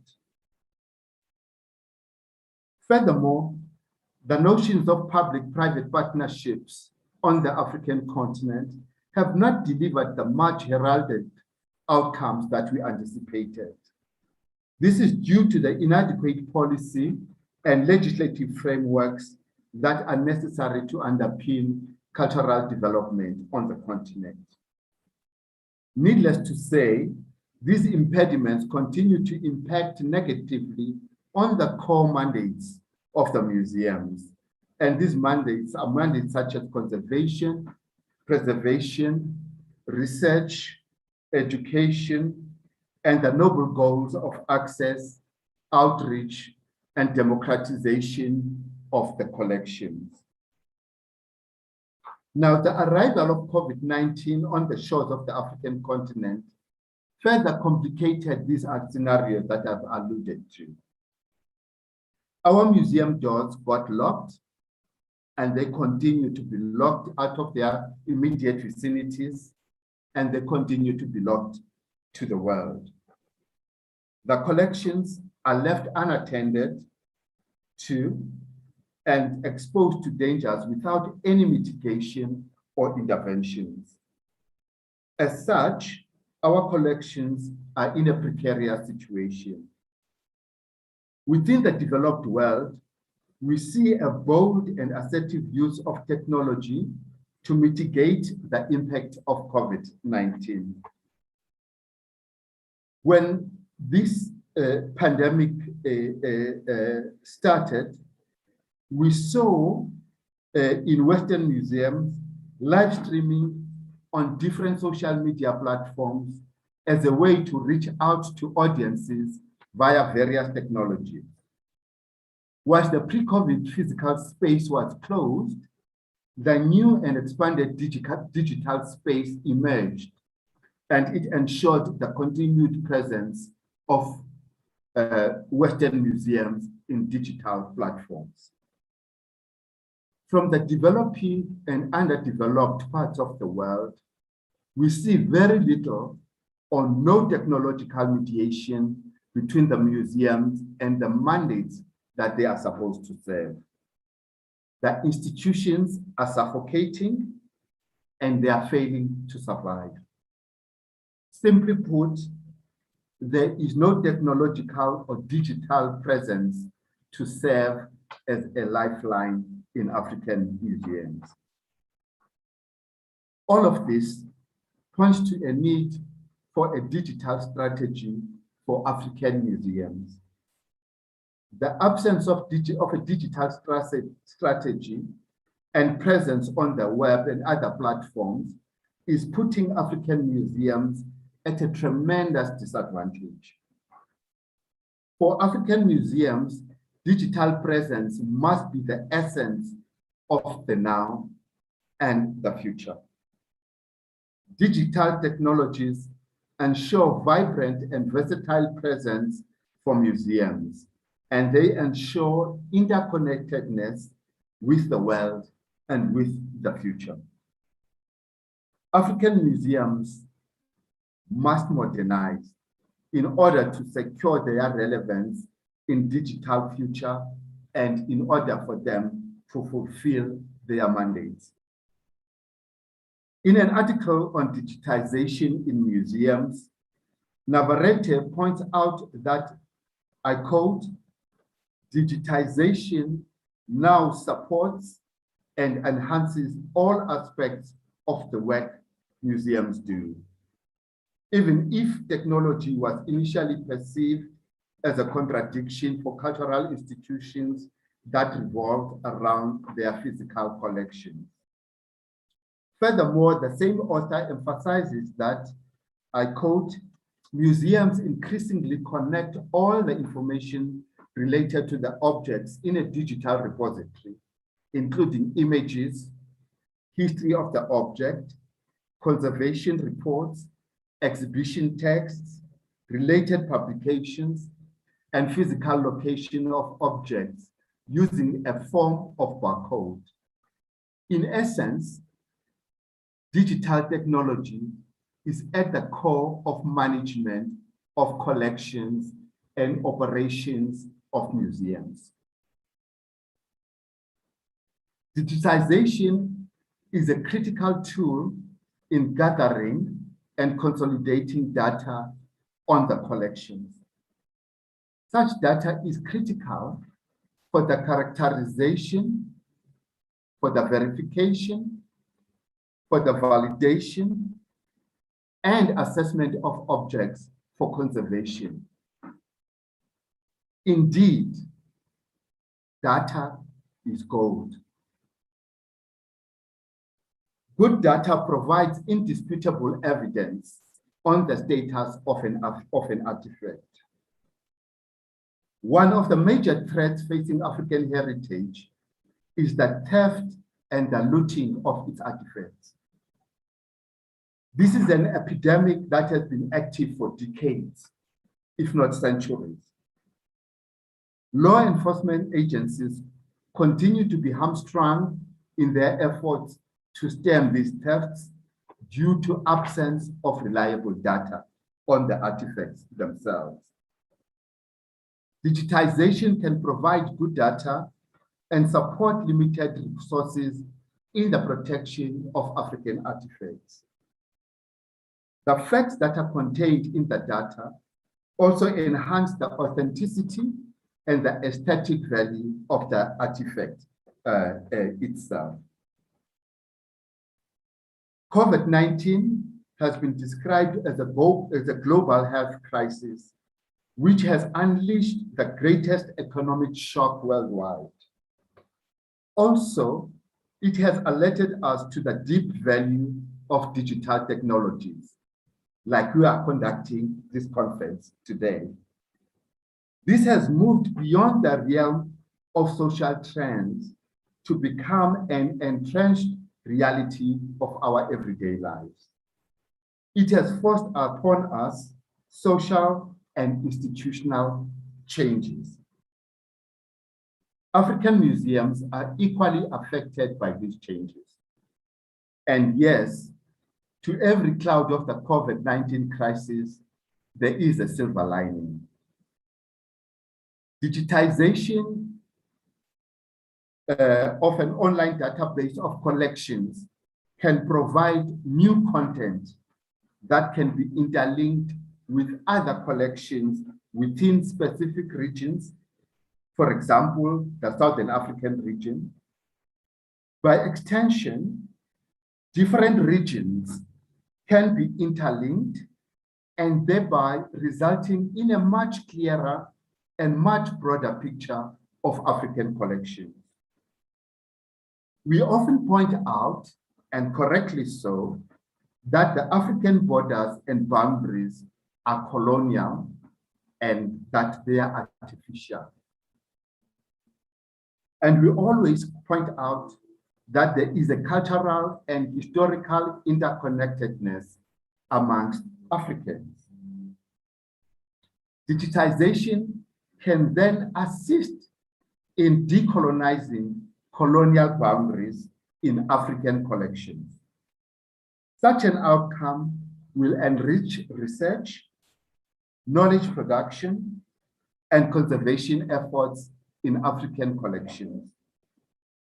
Strategically, and even aesthetically, we can use digitization to link the collections in African museums with other significant collections in the African diaspora and across the globe. This will break the quote unquote isolation which currently bedevils African museums and their collections. There is a need to enhance the continental and international trajectory of African museums, and we also need to democratize their collections. We must reduce the physical distances amongst the museums and shorten institutional and intellectual boundaries amongst these collections. The world no longer functions on the basis of monopoly in knowledge, in classical interpretations, and in confined definitions. Through digitization, we must strive to ensure efficiency and efficacy in our museums. I absolutely believe that the outcome will be a beautiful splendor of an African mosaic. Thank you.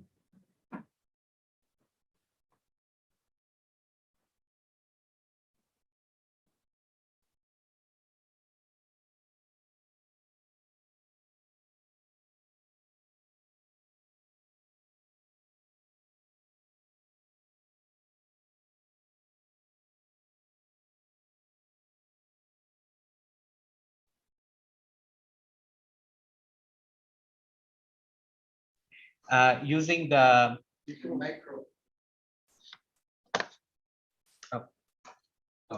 what? No, I can hear you. You can hear. Okay, all right. Yes. So thank you very much again for giving us such good examples and inspiring us to really think about using these digitization technologies to improve the way we are managing museums in the case of in African context. Before we move to the next speaker, let's look at a practical example on how digitization can be really helpful. And then for that purpose, we have a short video by Ms. Avenir. So may I request the video to be played so we can actually see the practical way in which this has been done. Over to you. Yeah.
So what a fascinating example to show how young people use innovatively digital technology to showcase heritage. So so this is kind of virtual exhibition which is showcased here. Okay, so now let's move to the next speaker, and I'm very pleased to invite Dr. Puriti Klura, Senior Research Scientist and Head of the Archaeology Section in the Department of Earth Sciences, National Museums of Kenya. So Dr. Klura will be speaking on the youth empowerment and museum development with a Kenyan perspective. So over to you.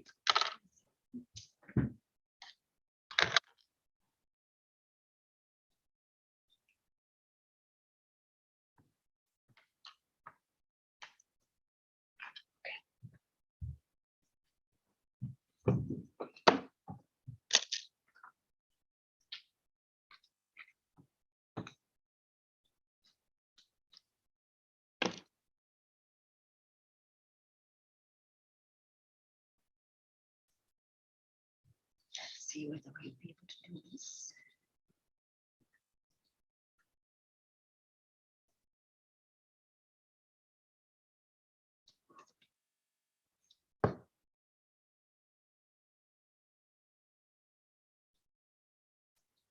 Maybe this needs to be shared on the Zoom. Yeah, I'm going to share it. Okay. Oh, it's in Italian. No, don't worry, don't worry. Was okay, was go, okay. go here. Yeah, I want to and share. just move here, no?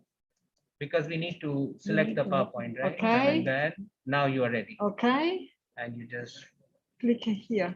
yes. I'm just trying No. to, there. Thank you. Thank you very much. And I want to begin by saying how pleased I am to be here this evening to share with you a little bit about what Kenya has been able to do in terms of bringing the museums onto the digital platform. I had a bit of a larger presentation, so you bear with me.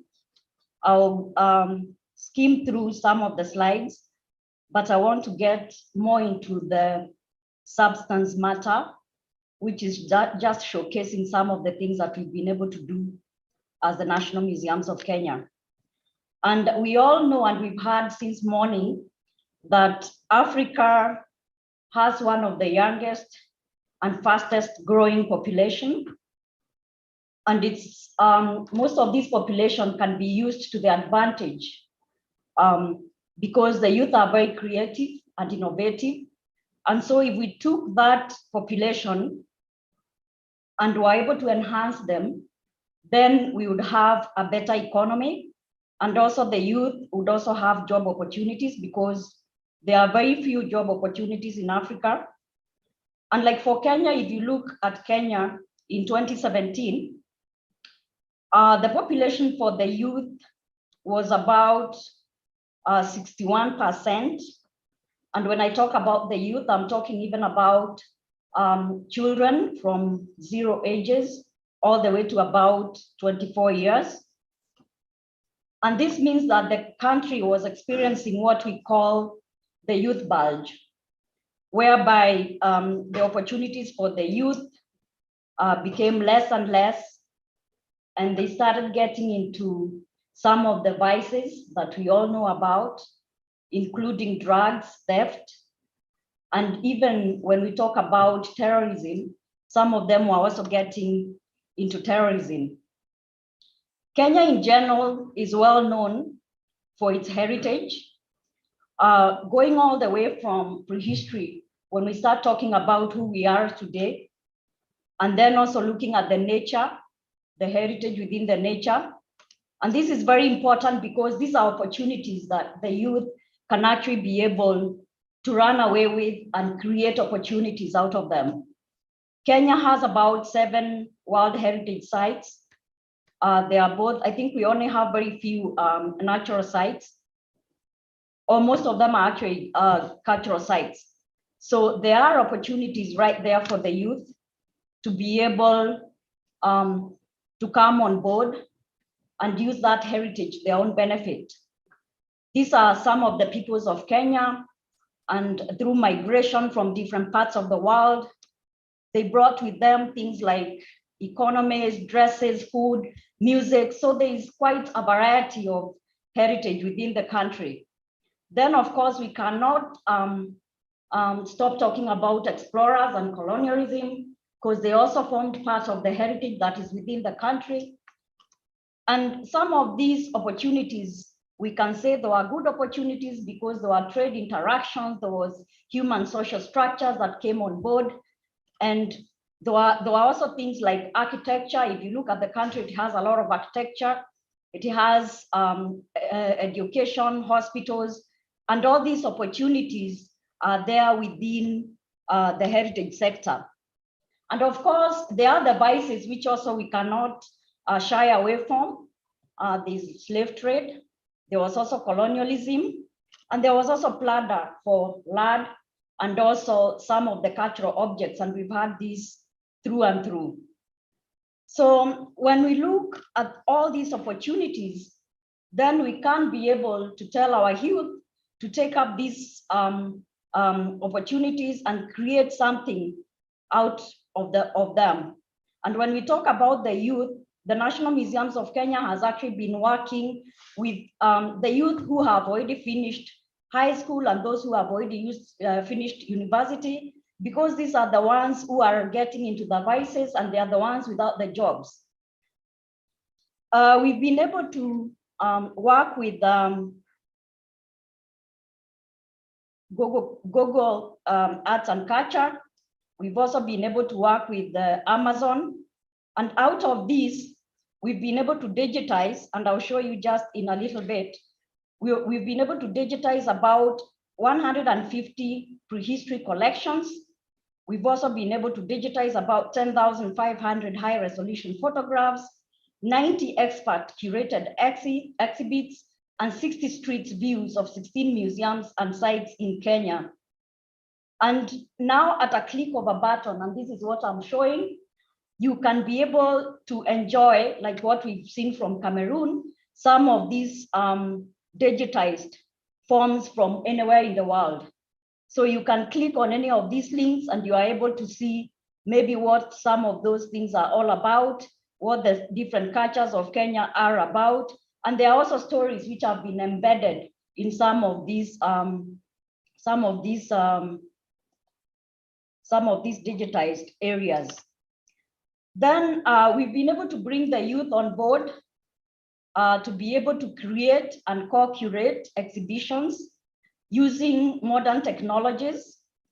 And an example that I want to show you is we were requested because of the Olympics in Tokyo, we couldn't be able to present Kenya on site. We were asked to create a Kenya House virtual online, and we called the youth to come and actually help us with this. And I'll just show you a little video of what we were actually able to do. I don't know whether the video will be able to play. It looks like it may not be able to play. We should have been maybe uploading in advance. It's already uploaded. So anyway, so the video is just a little video of how the youth were able to create one of our iconic fossils known as Turkana boy, running all the way from Africa, going all the way to Japan, and handing over the torch to Naomi Osaka, who was actually supposed to be receiving the torch from all the countries to light up the torch in Tokyo. This was done by the youth, and it's an opportunity to show that they can use all the heritage that we have within our country to be able to come up with innovative ideas and attract more people to Kenya to come and see where some of these iconic fossils come from. Then we have other youth groups who are not working within the government, but they have created themselves and come together and be able to create their own little companies and actually started telling stories of Africans' heritage. Again, here, I'll show you Historia, what they have been able to do. This is one of the youth groups based in Lamu. And as we all know, Lamu is within the coast of Kenya. It has a lot of heritage, and the youth have been able actually to even do archiving of some of the tangible culture within that area and be able actually to bring it online and to show people what we have. If you share the video, we can share the screen and then share the video later. Yeah, we can do that. Okay. Oh. Share screen. We go to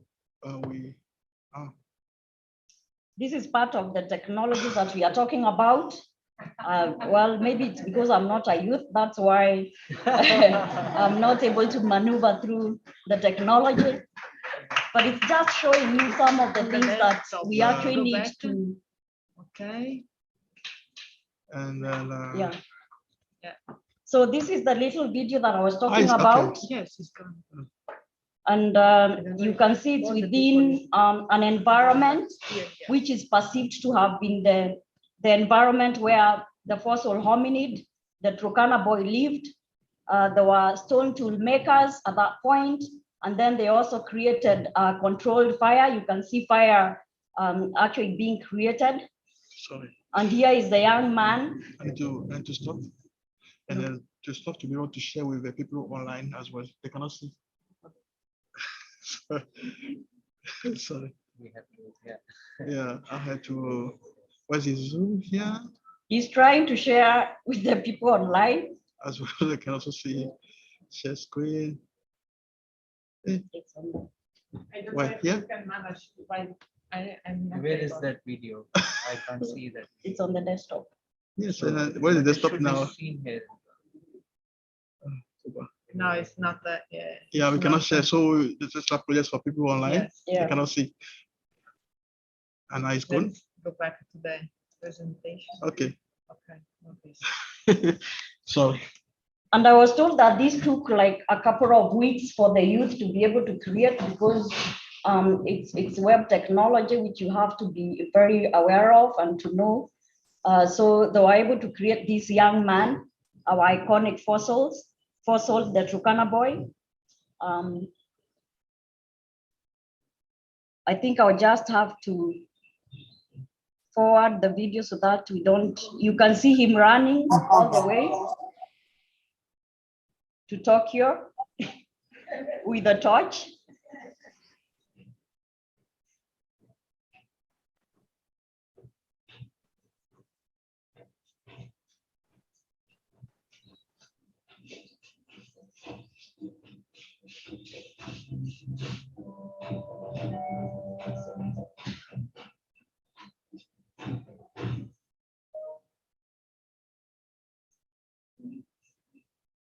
I hope he's not lost.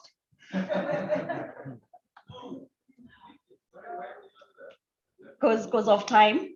And here is Naomi Osaka waiting for the Turkana boy to hand over the torch and then go and light it at the Tokyo Olympics. So that is one of the most creative things that I thought the youth can be brought on board to use our prehistory heritage and to showcase what they can be able to do. So that's one of the innovative, now where are we? You can go back to the, let me open your thing just a second. Okay. Yes.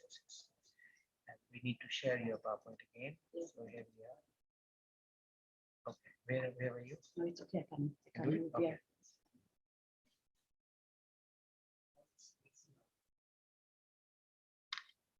What is the, No. Just If you just choose one. yeah, but I need the. Yeah, I can do it, but from here is okay. Okay. No, let me no, just oh, do it. from here. This is what I'm talking about, technology, but yeah. So I'll not go into the details. I've already talked about Historia. It's a youth based in Lamu, and they are creating all sorts of nice stories. Then we have this other group called the Nest Collective. And what they have been able actually to come on board and help us with is to be able to collect information on most of our cultural objects which are held illegally in the north. And they have been able to put this again online. So you can be able, at a click of a button, go to the online section of the database and get to know like what are all the objects from Kenya and where are they and how can we be able to bring them. Wrap it in 2 minutes, please. Yes, to bring them back to Kenya. Then the final one, if you want to go through the presentation, I'll leave it and you can be able to go through it. And the final one is the Heritage Hub, which we are going to develop, or we are in the process of developing with our partners, ICROM. And what we want to do with this is to be able, again, now I need to show a little bit. Yeah, sure. You want to see show the video? Yeah, slide. something, yeah.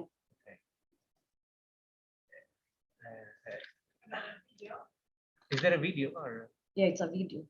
Okay, we need to No, go but back. no, it's online. Okay. Yeah. Okay. Oh, it's online. Yeah, just leave it, just leave it. Then then we need to stop this, no? So you can show the video. No. It's Just in the go back. PowerPoint? Yeah. Okay. This is the technology we are talking about, Okay, but I just- think it's a very. Wait. Are you clicking on the? Yeah, she Yeah, wants here. to show it in the PowerPoint. So this is where, yeah, please Yeah, go but you ahead. have to open Okay, great. the PowerPoint, the presentation to a PowerPoint for it. Okay, just a second. I just need to. How do I close this one? There you go. Yes. Okay. Sorry, guys, but I think this is very Okay, interesting and please. yeah. Go ahead. So this is the Heritage Hub. And I just wanted to show you a little bit of what we are planning to do We with. are a creative space where majority of our young people, probably over 95% are young people, who are interested in tech solutions, business, and creatives. Why we thought of starting this is because of the problems that are detecting our city in particular. If you look at Mombasa, in most of the areas, we have a huge problem with juvenile gangs. We have high presence of abuse of drugs, more than any other part of the country. So we thought that as a contribution, as a way of supporting our young people, then we need to create a platform for them where they can come, network, and build ideas, build skills, so that we can reduce the issues of crime, radicalization, and abuse of drugs. And we look forward to working together with the Youth Family Foundation, because we believe this partnership and support will come a long way in creating more impact, creating positive stories that we really want to come. Thank you.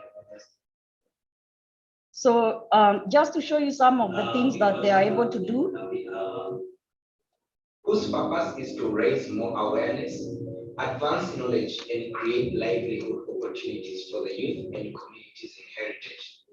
The Swahili Port Heritage Hub is intended to be a regional living heritage facility by and for the Kenyan youth and local communities at the coastal region in the counties of Mombasa, Kilifi, and Kwale in Kenya. Under the Swahili Port Heritage Hub, the vision of the East African culture and natural heritage will be presented, co-created, discussed, restored, enriched, cherished, and protected for the present and future generations. The mission of the Swahili Port Heritage Hub will be to inspire, guide, and build capacity of youth and local community to safeguard their cultural and natural heritage for enhanced sustainable development. The Heritage Hub will be carrying out the following activities: mapping and inventory of tangible and intangible heritage in the region by the youth from the local community, conducting heritage condition surveys, documentation, heritage watch against degradation, pollution, and destruction, organizing co-curated exhibitions, outreach heritage programs, performances, and talks based on local heritage to stimulate interest and involvement, conducting training, workshops, and seminars for the youth on the development of technologies such as web applications, and digital heritage for the exploration, and also heritage-based entrepreneurship, exhibitions, and heritage films. Conducting awareness workshops and forums on heritage issues, restoration activities on heritage sites, developing apps and games on heritage, and finally, develop training programs for the youth in heritage crafts, products development, marketing, and partnering with heritage-based industry players to provide a vibrant market. So that's where we are, and we call upon anyone who would want to partner with us and ICROM to come on board and let's be part of this heritage hub. Thank you. Thank you. Thank you very much, Dr. Flura, for your very interesting presentation, where you showed us so many interesting ways in which youth empowerment can happen for museum development, but also sustainable development. So let's go to the next speaker now, and I'm pleased to invite Yuvanal Nasingamana, if I'm right in speaking the name, legal advisor at the Institute of National Museums of Rwanda. This will be, I suppose, online, if I'm not wrong. And the presentation is titled Rwanda Cultural Heritage Hub, Experiencing Innovative Ideas for Heritage Promotion. So, please. Thank you very much for the floor. Thank you. I will start by thanking the organizers of this very important conference. Don't know if I can share my screen with you or if Espera can help me. Yeah, I was saying that I thank you very much for the floor. Thank you very much for the organizers of this meeting, this conference. So, Sure. Where is there's no presentation? No, sorry. Can you please share your, because we don't seem to have your presentation. But I'm trying it, but the host disabled the participant screen sharing. You can, yes, okay. Can he share it? Can you enable him to share? Yes. Please. Okay, please try now. It can't work still. Thank you. But meanwhile, I can be starting. Yeah. Rwanda is located in East Africa, in the Great Lake region. Yeah, we have Tanzania as our brothers and sisters in the east. We have Burundi in the south. We have Uganda in the north and DRC in the west. Rwanda has a population of over 13 million now, among which we have over 60% of that population is youth. And between this youth class, we have a range of 40% of youth which are aged between 14 and 35 years. So Rwanda is known as a country of 1,000 hills, as you know. Please come and visit Rwanda because we have great rich cultural heritage. Yeah. So Rwanda Cultural Heritage Academy a bit is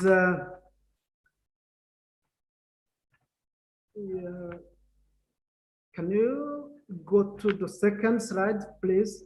Rwanda Cultural Heritage Academy is a public institution which was created last year by merging four institutions, which are national museums and the Rwanda Academy for Language and Culture and the Rwanda Authority for Library and archive services. So between this institution— Mr. Yunal, can I make a suggestion? If you can send your PowerPoint again by email to Espera, then I will go to the next presenter and we can have you later, because Sure. it will be very helpful that way. I will, So please email your PowerPoint again. Thank you very much. You're welcome. Thank you.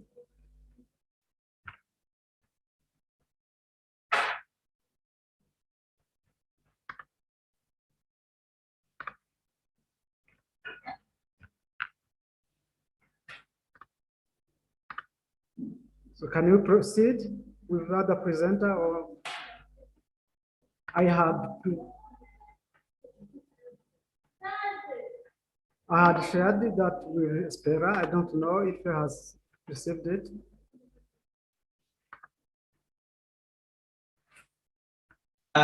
We will have you later after this presentation, so you can send your PowerPoint. Thank you. His PowerPoint. Just send it now. Okay, so Yeah, so we show do it later, now. yeah. We do it later, right? Later So after after, his presentation. yeah. Yes. Okay. Juvenal, tout à l'heure, tu m'as montré. On te rappelle tout à l'heure.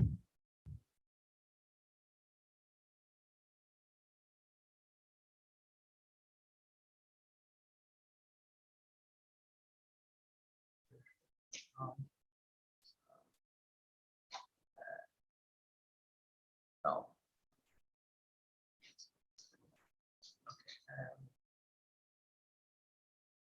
There you are. So maybe you can just start this.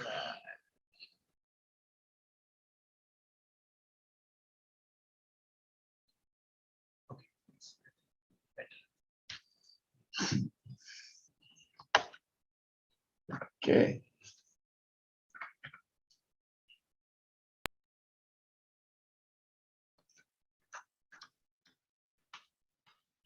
Bon, donc très bien, bonsoir.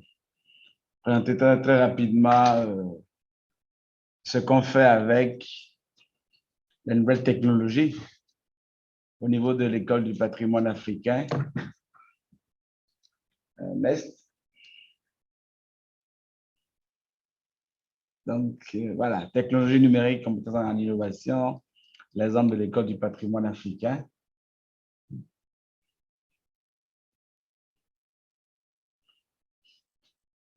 Donc, il faut dire que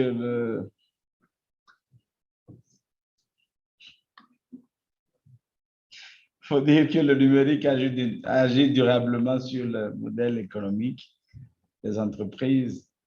À l'image du phénomène de robotisation de l'industrie, cette transition numérique conditionne la compétitivité actuelle et à venir des entreprises. Aucun secteur de la vie donc n'échappe à cette évolution, et le monde de la formation a été un des secteurs les plus impactés, surtout avec l'apparition de la pandémie mondiale, donc de la COVID. Le monde de l'éducation, de la formation a été obligé donc de se réinventer pour trouver donc des technologies nouvelles afin de s'adapter à la difficulté du temps et du moment.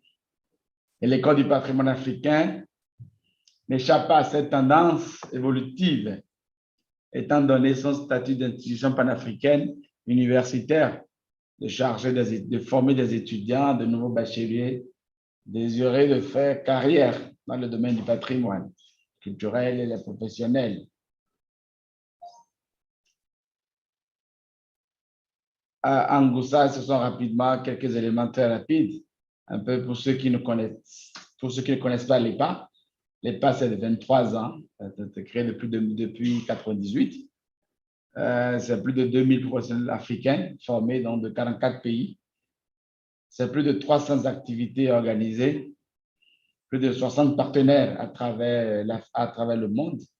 Et l'EPA est une fierté africaine et une belle promesse parce que justement, l'EPA travaille sur l'ensemble des 26 pays francophones, lusophones et hispanophones en Afrique au sud du Sahara. Et la mission de l'EPA, est de contribuer au développement économique des pays et des peuples africains à travers le patrimoine culturel. Et, nos activités, donc, c'est la formation des professionnels, l'éducation au patrimoine culturel. Nous avons 4 domaines d'action: l'expertise et l'assistance pour les projets de développement durable, et enfin l'édition et la diffusion. donc de documents de publication spécialisés parce que justement, nous faisons assez donc, de publications. Et là, en bleu, on a toute la zone que couvre l'École du patrimoine africain, comme je disais tantôt. C'est l'ensemble donc des 26 pays francophones, lusophones et hispanophones de l'Afrique au sud du Sahara. Et donc, le siège est à Porto-Novo au Bénin. Et à partir du Bénin, nous travaillons sur l'ensemble de ces pays-là. Il faut aussi reconnaître que depuis 2015, l'Union africaine a reconnu l'école comme une école panafricaine à vocation régionale, donc qui pourrait travailler au-delà de sa zone. Et c'est ce que nous avons commencé à faire tout doucement.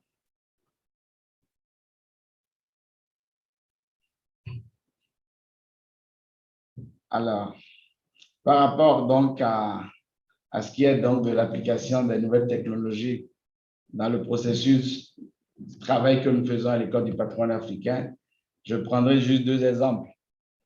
Le premier, c'est une plateforme que nous avons créée, qu'on appelle, qui est c'est de l'adresse est écrite, www.learn.epa-prema.net, qui est une plateforme que nous avons créée, qui est une plateforme de cours que nous avons créée pour justement organiser les cours à distance et permettre aux uns et aux autres, en plus donc de la pandémie de Covid, mais aussi permettre à ceux qui sont intéressés par nos activités à distance de pouvoir suivre ce qui se passe. Et comme ça, nous avons organisé deux cours cette année. Le premier, c'est sur les expositions virtuelles. Nous avons organisé sur le programme Youth avec ICROM. Et le second, donc, c'est un atelier de formation sur le trafic illicite des biens culturels. Et je suis heureux de voir Marina dans la salle avec UNESCO Dakar. Et ça a été un grand succès parce que justement, la plateforme a permis d'avoir le contact, le contact avec l'ensemble des participants, avec l'ensemble des collègues africains qui voudraient suivre cet atelier-là. Donc, les cours sont à suivre en totale autonomie et aux heures indiquées selon les restrictions d'accès. Le matériel pédagogique donc, est constitué de vidéos, de PDF, de devoirs, exercices, de sections live et de sessions chat. Un compte YouTube EPA a été créé donc, pour servir de backup aux activités, à tout ce qui est créé à partir donc, de la plateforme. Donc, c'est une occasion, c'est une aubaine, mais c'est aussi une opportunité pour nous qui sommes ici, que cette plateforme existe à l'EPA et nous la mettons à disposition de toute personne, toute institution qui donc, le souhaite. Et j'annonce que dans les tout prochains jours, nous avons également de nouveaux cours qui vont s'ajouter et qui vont être faits totalement à distance pour éviter aussi un peu le problème de déplacement.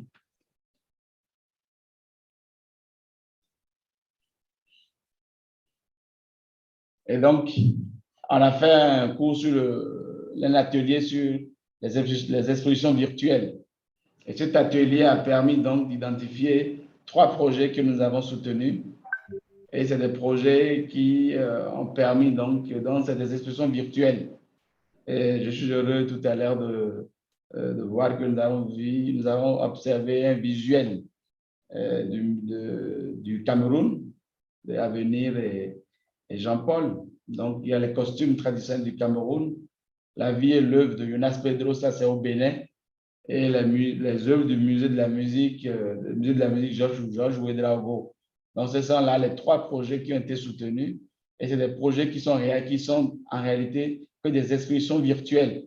Parce que vous n'êtes pas sans savoir que pendant la crise donc, de Covid, l'Afrique a été un peu absente par rapport aux offres d'exposition en ligne. Donc, c'était aussi pour régler un peu le problème et pour apporter une solution aux difficultés que nous avions. Et j'annonce également qu'il y aura un nouveau cours, un nouveau atelier qui se prépare pour la fin de cette année et qui va aussi permettre d'identifier à la fin de nouveaux projets qui vont être soutenus.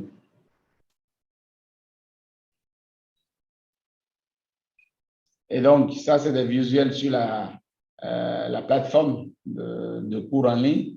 C'est des visuels qui sont disponibles sur le site Internet. Et une fois encore, je voudrais vous remercier parce que j'avais 5 minutes. j'ai fait un peu plus, mais voilà, j'ai pas beaucoup dépensé. Juste pour information, pour dire qu'il y a des choses qui existent et qu'il y a des choses qui se font et qu'on peut profiter les uns des autres afin donc de mieux nous faire connaître et de mieux faire connaître nos activités. Je vous remercie.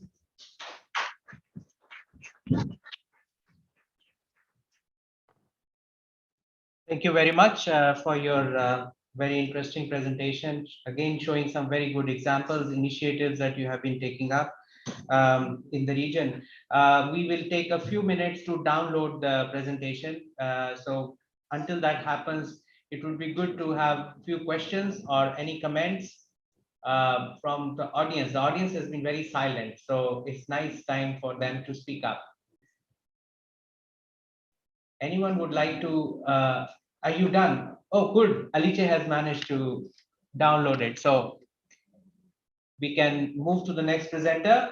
I'll just introduce Valenche Nidaya Senga, Dean of the Faculty of Agriculture and Veterinary Medicine at the University of Ngozi in Burundi. He's also representative of the rector of the University of Ngozi in Burundi. And so he's going to speak on connecting academia to culture and heritage for a sustainable development goal through strengthening partnership between EU and African universities. After this presentation, we will take the previous one. So please.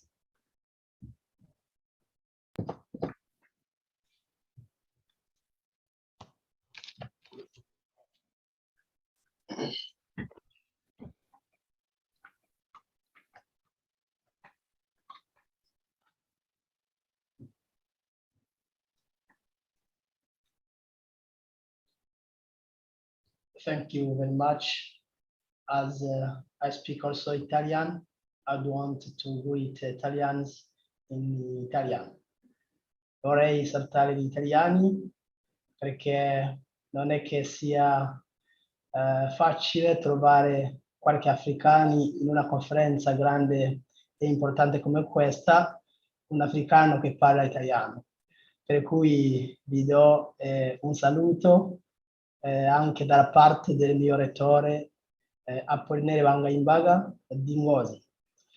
Then I'm going to speak or to talk about connecting academia to culture and heritage for a sustainable development goal through strengthening partnership between EU and African universities.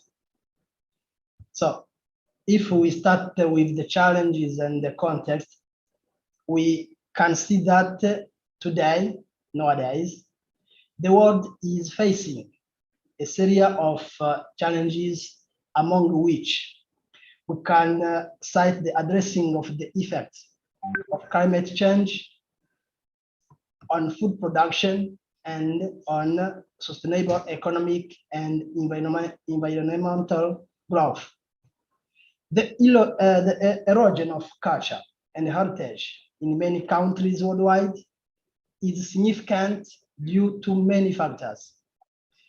So in Africa, we can cite some phenomena such as accelerated land grabbing. You know, many multinational companies and rich countries are grabbing more lands in Africa, and these leads to the loss of food security, food sovereignty, and consequently agroecological destruction.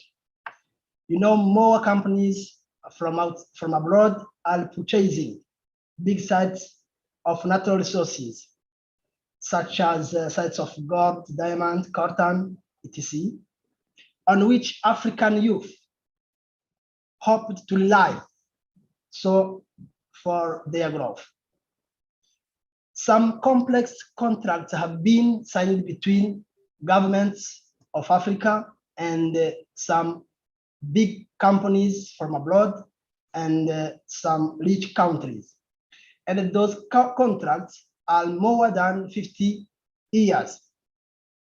So those contracts are also a problem for youth to project their future and their projects for development of the continent. I can cite also another challenge about the hunger and these dangerous epidemic diseases, which are bringing communities to lose their social and natural resources assets. So I can cite many other challenges, but I am stopping here. And in front of all those challenges, I can say that academia occupies an responsible place to find out sustainable and appropriate solutions through research, innovation, and awareness sharing with different stakeholders. Moreover, the sense of the present conference is also crucial, as the organizers such as ICROM, e-commerce, Diocese of Teramo, UNIDROIT, University of Teramo, which also has signed a convention of partnership with the University of Ngozi that I am representing here, have seen the importance of the academic partnership, Euro and the African universities, to safeguard the culture and the heritage for a real sustainable development of communities worldwide. The law of the Forum of Gran Sasso and the Telamos Charter is crucial in implementing programs and projects which aim to address the challenges mentioned above. In effect, the Forum of Gran Sasso and the Telamos Charter, together with the partners adherent to the Telamos Charter, constitute a real network which gathers different actors from all continents with a common objective, not especially based on language, but an objective based on culture and heritage preservation and promotion, involving higher education institutes from Africa and Europe. Do you know the secret of this Forum of Gran Sasso and the Telamos Charter? Is that effectively is built a strong network and a unique, which has in common science, academia, innovations, and research. So if I wanted to talk about the context or about the topic which has gathered us around, in the 2030 Agenda for Sustainable Development Goals, the role of academy through science, technology, and innovation is a vital driver of sustainability and the well-being of all inhabitants of the planet.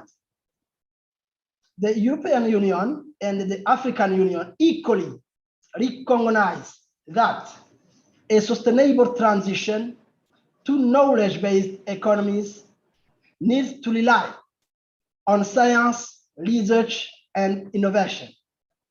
Investments in research and innovation ensure a sustainable and inclusive future.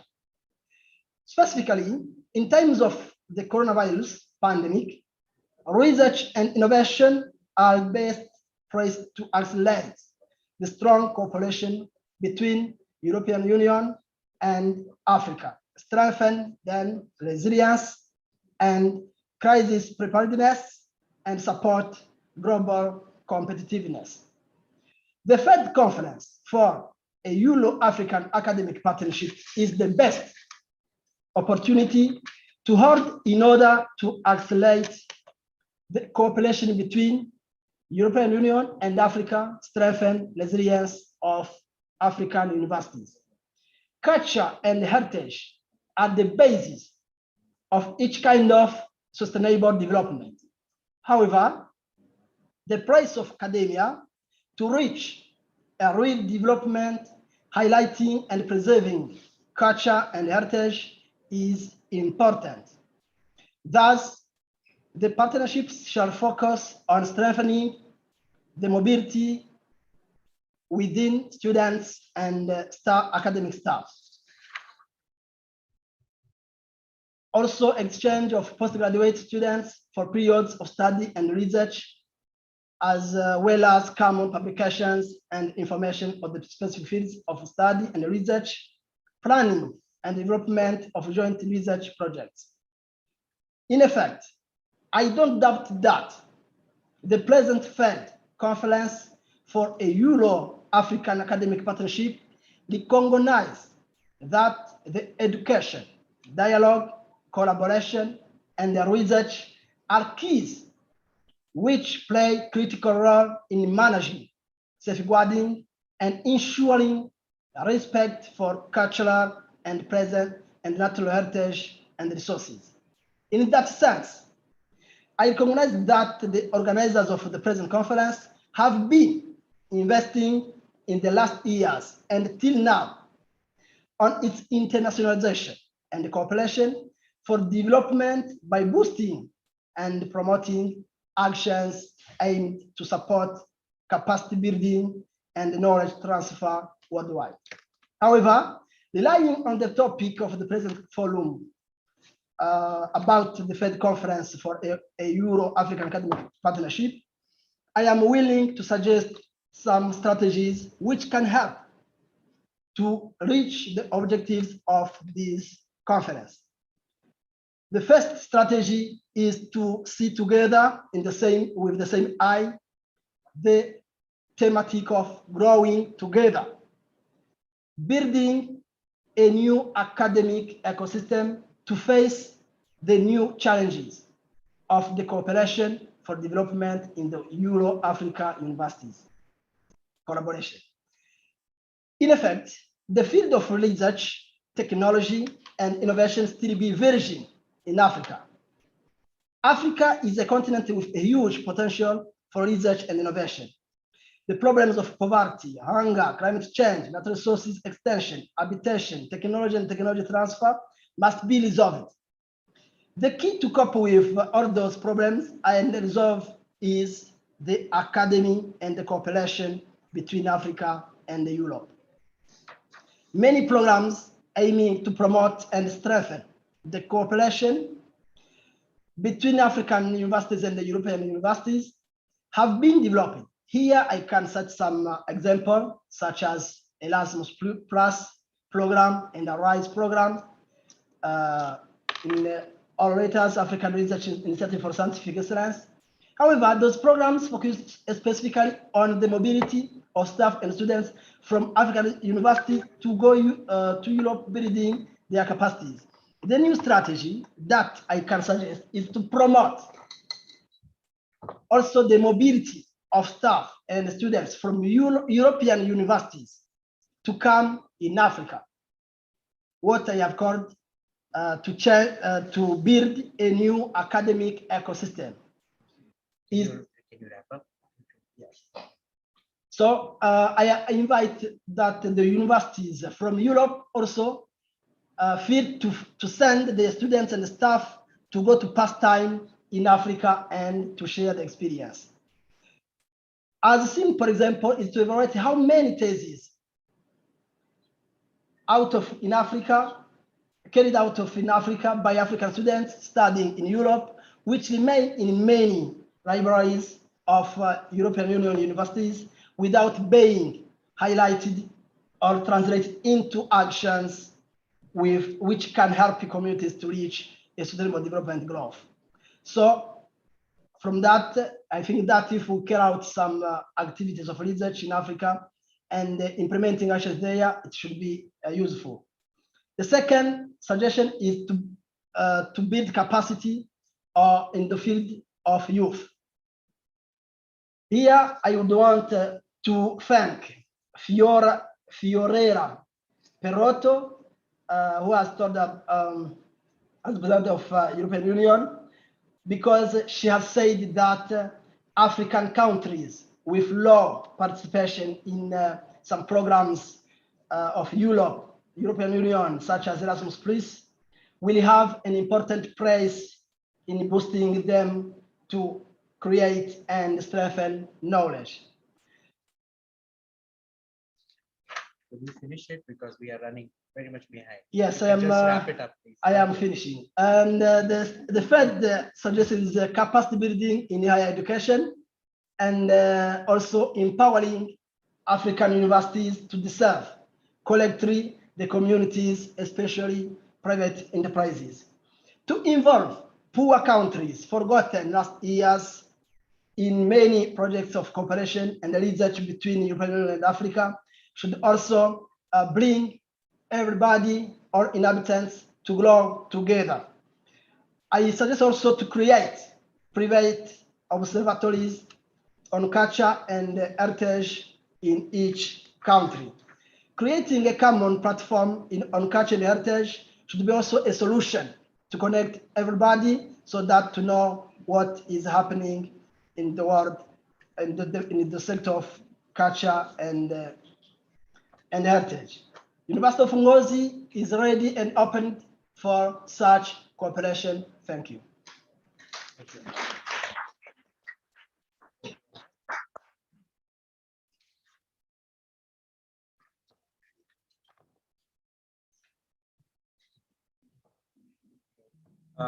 Thank you very much for your presentation, and you very rightly suggested education, dialogue, research, and cooperation as important pillars for future work in this area. So I will move to the presenter who couldn't present last time, and may I request Mr. Yuvanal Navasingh Nimana to please present now on Rwanda Cultural Heritage Hub. So please, over to you, Mr. Yuvanal. Thank you very much again. Thank you for helping me. Yeah, thank you for sharing. Thank you very much for sharing this document. Yeah, I was saying that Rwanda is situated in East Africa in the Great region, in the Great Lakes region, with Tanzania in the east, Burundi in the south, Uganda in the north, and DRC in the west. We have a population of over 13 million now, and of which 60% are youth. And among this youth, right, we have youth who are aged between 14 and 35 years, which covers the rate of 40%. Rwanda is known as the country of 1,000 hills, as you know. So please receive the greetings from Rwanda, and the greetings from Rwanda Cultural Heritage Academy. Rwanda Cultural Heritage Academy is a public institution which was created, merging three institutions, which are the National Museums of Rwanda, the Rwanda Academy for Language and Culture, and the Rwanda Archives and the Library Services Authority. So, Rwanda Academy for Culture and Heritage has the mission to preserve national heritage and to safeguard Ikinyarwanda language, which is our mother tongue. Among other services, we have 8 national museums and over 500 heritage sites and cultural trails as well. We have also national archives and libraries, and we preserve Ikinyarwanda, as I said, and we develop cultural creative industry. So on the topic of today, the Rwanda Heritage Hub. Rwanda Heritage Hub will work on 3 articulations. Sorry to disturb you. Can you go directly to Heritage Hub activities, because we are running behind time, so it will be very useful if we can save time. If you can just switch directly to the Heritage Hub. I'm there already, sorry. Yes. The Heritage Hub will work on 3 articulations, which are heritage, youth, and technology. So this will have the aim to position the cultural heritage sector in youth job creation and the socio-economic development of Rwanda. So The Rwanda Heritage Hub will focus on creating activities that will enable the use of new technologies and involve youth in the protection of and promotion of Rwanda cultural heritage. It will be based in Rwanda Cultural Heritage Academy, and it will take advantage of having Rwanda as a growing economy in East Africa and having Kigali as the hub for the digital transformation. And this will allow us to explore the application of new technologies for development and outreach of the cultural heritage sector in conjunction with other development of creative industries. We have, among other objectives, to raise awareness and to sensitize youth about Rwanda's cultural heritage while building a sense of ownership and the pride of these young people to consume locally produced products. We also have to inspire youth in using cultural heritage content and foster entrepreneurship and business development and facilitate basing on the digital technology. We also develop creative products which engage youth in cultural heritage preservation and promotion while creating revenue-generating jobs. The fourth objective will be to contribute to the professionalization of cultural heritage and the cultural tourism professional, and to foster in a new generation of culturally engaged leaders and practitioners. So we have the potential in cultural heritage. I mean, the opportunities that are present in cultural heritage in Rwanda, but also some challenges. The next slide, please. So we have, among other, these challenges. Can you go to the next slide, please? Among of these opportunities, yes, thank you. We have a political will to promote and preserve cultural heritage. And we have a very supportive structure of public institutions, which are in line with cultural heritage preservation and promotion. We have an existing policies and laws which enable to protect and promote cultural heritage. We also have a higher rate of basic education and higher education, focusing on needs for the employment marketplace. Next slide, please. We also have the general digital literacy from primary school to higher learning level, and even at workplaces. We do also have the potential to promote the use of innovative technologies.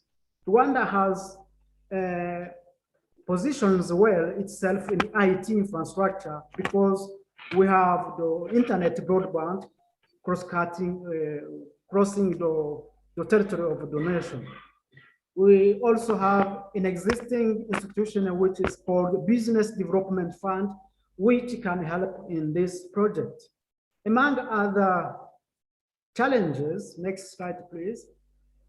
If we go to the challenges, we can say that we have the digital literacy among the youth in the context of cultural heritage promotion and protection is not enough. We also have the cultural tourism businesses which do not really practice sustainability in connection to the needs for the conservation of cultural heritage. We can also say that the communities within and around the heritage places are not really aware of the richness of the cultural heritage and the value of this cultural heritage so that they can exploit it. We can also say that young people in Rwanda lack knowledge and importance regarding the cultural heritage. And lastly, the inadequacy that is remarked in skills for the majority of cultural heritage practitioners.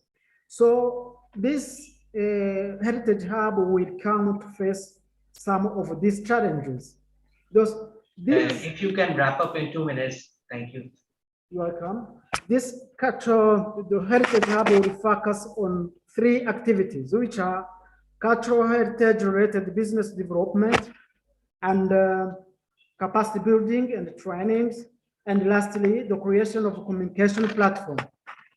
On the cultural heritage related businesses, we will have a laboratory for ideation and incubation of new products and business models. This will include digital communication platform, video games, research tools, among others. So we will have an infrastructure. We set up an infrastructure for these young people who will join this lab, the incubation lab.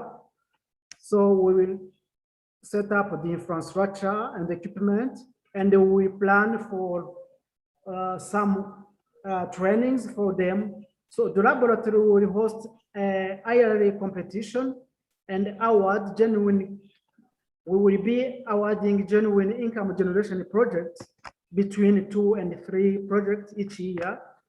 And we hope that through this Heritage Hub, we will probably and certainly we will certainly have some projects which will arise and create some new jobs. For the capacity building, we will have we undertake capacity building and training activities on cultural heritage and cultural tourism and heritage management and digital literacy. When we focus on youth, we will also focus on tourism and the development sector. Can you please, sorry to disturb you, can you please wrap up? Because we are running really behind time. So if you can just close, give some closing remarks, please. Thank you.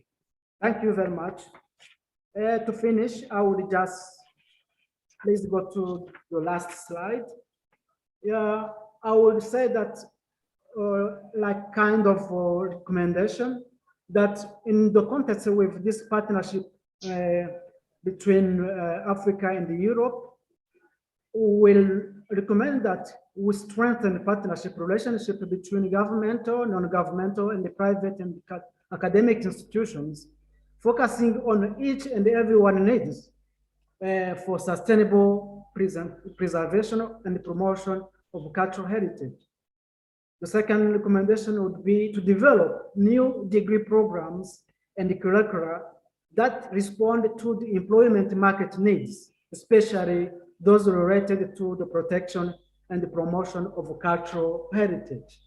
Thank you very much for the platform, and I thank you once again, the organizers for this. Thank you very much. Thank you very much for your presentation. So may I now invite our last speaker for the session, Professor Bokum. He will be speaking online on Black Civilization Museum. Professor Bokum comes from Senegal, and I just directly pass the floor to Professor Bokum. If you can please make your presentation. Thank you.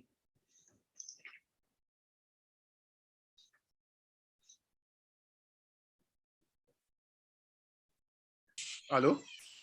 Yes, we can see and hear you very well. Please go ahead.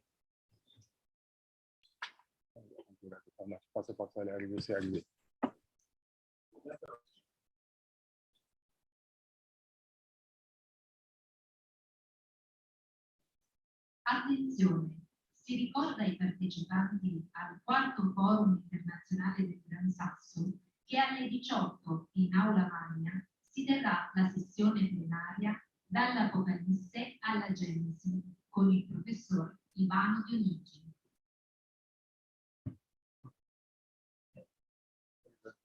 Attenzione.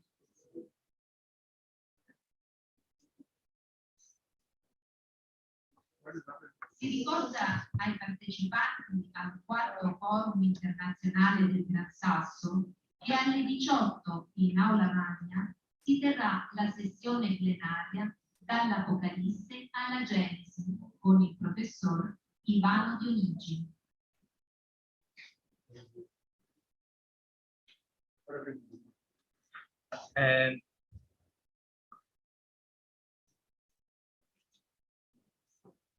Is there a, I don't understand where the problem comes No, from. I don't understand because I am not in the program as well. Okay, maybe Professor Bokum, can you switch on your mic and let's see if you can hear you. Professor Bokum, can you unmute?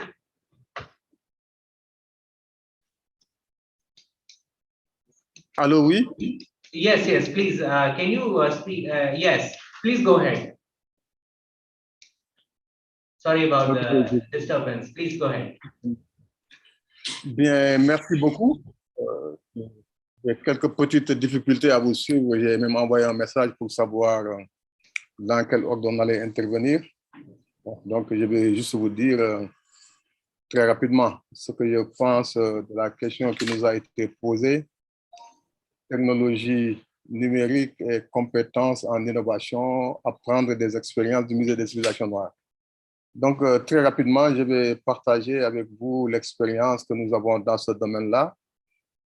Comme vous le savez, le virtuel et la numérisation ne sont pas nouveaux dans le domaine des musées. De très nombreux musées ont depuis très longtemps des visites virtuelles auxquelles on peut accéder par différents médiums. Et de très nombreux musées ont depuis très longtemps aussi procédé à la numérisation de leurs collections ou sont en train de réaliser un certain nombre de numérisations. Par contre, ces 2 dernières années, peut-être un événement nouveau a amené tout le monde à basculer dans le numérique, massivement ou pas, mais tout le monde est obligé d'y être, ce que nous sommes en train de faire d'ailleurs. Parce que dans les beaux temps, ces réunions, on les faisait in vivo, on était ensemble en présentiel, on discutait, on s'amusait. Ce n'est plus possible depuis que COVID-19 s'est invité à nous. Et avec ça, je pense que de nouveaux paradigmes sont apparus, de nouveaux concepts, tels que la distanciation physique, l'évitement, qui sont des standards et des paradigmes totalement à l'opposé des pratiques que nous avions dans les musées. Parce que les musées étaient et doivent rester avant tout des espaces de rencontre, de découverte, de convivialité, voire d'étonnement. Or, avec la distanciation, avec le monde des masques, c'est-à-dire les visiteurs masqués qui viennent visiter des masques, donc toutes ces complications font qu'effectivement, on est obligé, à notre corps défendant, de recourir massivement au numérique, ce qui n'est pas aussi mauvais que ça. Donc, au niveau du musée des civilisations noires, nous avons essayé, comme tout le monde, mais bien avant quand même le Covid, de nous dire quel est le langage de notre temps. Le langage de notre temps, en dehors de ce que nous faisons classiquement dans les musées, c'est le numérique. Donc, si on veut s'adresser au public, surtout au public jeune, il faut qu'on parle à ce public le langage de son temps, et le langage de son temps, c'est le numérique. Les jeunes, ils viennent chez nous avec leur smartphone, même s'ils sont en visite guidée, ils sont à 50% connectés quand même à leur smartphone, en train de regarder parfois autre chose. Donc, on s'est dit que si on veut qu'ils nous regardent, il faudrait qu'on leur parle leur langage. Ce qui fait que le musée s'est engagé très tôt dans le numérique, notamment en se dotant d'une architecture hyper convergée. C'est-à-dire, en principe, aujourd'hui, quand vous entrez au musée des civilisations noires, vous avez la possibilité tout de suite de vous connecter au système et de découvrir tout ce qui est mis en ligne à partir de nos serveurs. On a fait ça parce qu'on pense que les jeunes, si on veut les avoir, il faut passer par là. Mais on le fait aussi parce que le numérique permet des applications importantes et très variées. Et parmi ces applications importantes et variées, je prends un cas basique très simple, c'est le QR code. Vous savez tous, comme moi, que les longs textes et les longs commentaires que nous mettons dans les murs, dans nos musées, sont très peu lus. Les personnes ne lisent pas beaucoup maintenant, ou alors en tout cas pas quand elles sont dans les salles. Par contre, elles regardent beaucoup et elles écoutent beaucoup. Donc, à travers ces QR codes, nous essayons de faire passer les informations sur l'objet à découvrir et puis nous donnons les liens auxquels le visiteur peut accéder pour en savoir un peu plus. Je donne un exemple très basique. Dans le mur de continuité, nous avons par exemple Nelson Mandela. La personne qui visite, bon, elle voit Nelson Mandela, bon, tout le monde reconnaît. Il y a le QR code à côté, donc elle scanne son QR code et puis elle sauvegarde sur son smartphone. Donc une fois à la maison ou hors du musée ou quand elle veut. Elle peut revenir sur l'événement, découvrir la biographie de Nelson Mandela et les liens qui lui permettent d'accéder à d'autres informations. C'est basique, on le fait partout et on a commencé par ça dans certaines sections du musée et ça marche relativement bien pour le moment. Mais ce n'est pas le seul avantage du numérique. Le seul avantage du numérique, l'un des avantages du numérique que nous sommes en train d'expérimenter, c'est au niveau des traductions. Pour des raisons diverses et variées, la plupart de nos textes sont en français. Et avec les QR codes, on peut avoir dans le document QR codé les traductions bon, dans un nombre de langues incroyable. Et donc, nous sommes en train d'expérimenter les langues, pas seulement du Sénégal, le Wolof, le Peul ou le Sérère ou d'autres langues, mais aussi essayer de voir si on peut expérimenter certaines langues africaines validées par l'Union africaine. Donc ça aussi, c'est quelque chose que le numérique permet et qu'on est en train d'expérimenter. Autre chose que le numérique permet, mais que tout le monde sait aussi, c'est qu'à partir des sites web, on peut mettre à la disposition un nombre très important de documents. Et aussi, à partir du numérique et de la numérisation, on peut avoir des expositions tout à fait extraordinaires. Nous avons reçu, il y a quelques mois, une exposition sur Léonard de Vinci. C'est du numérique comme du réel. Et ça, c'est une façon de faire voyager des œuvres exceptionnelles qui ne peuvent absolument pas bouger. Par exemple, quand on veut faire bouger la scène de Léonard de Vinci, le dernier souper du Christ, il est techniquement quasi impossible de faire ce travail-là.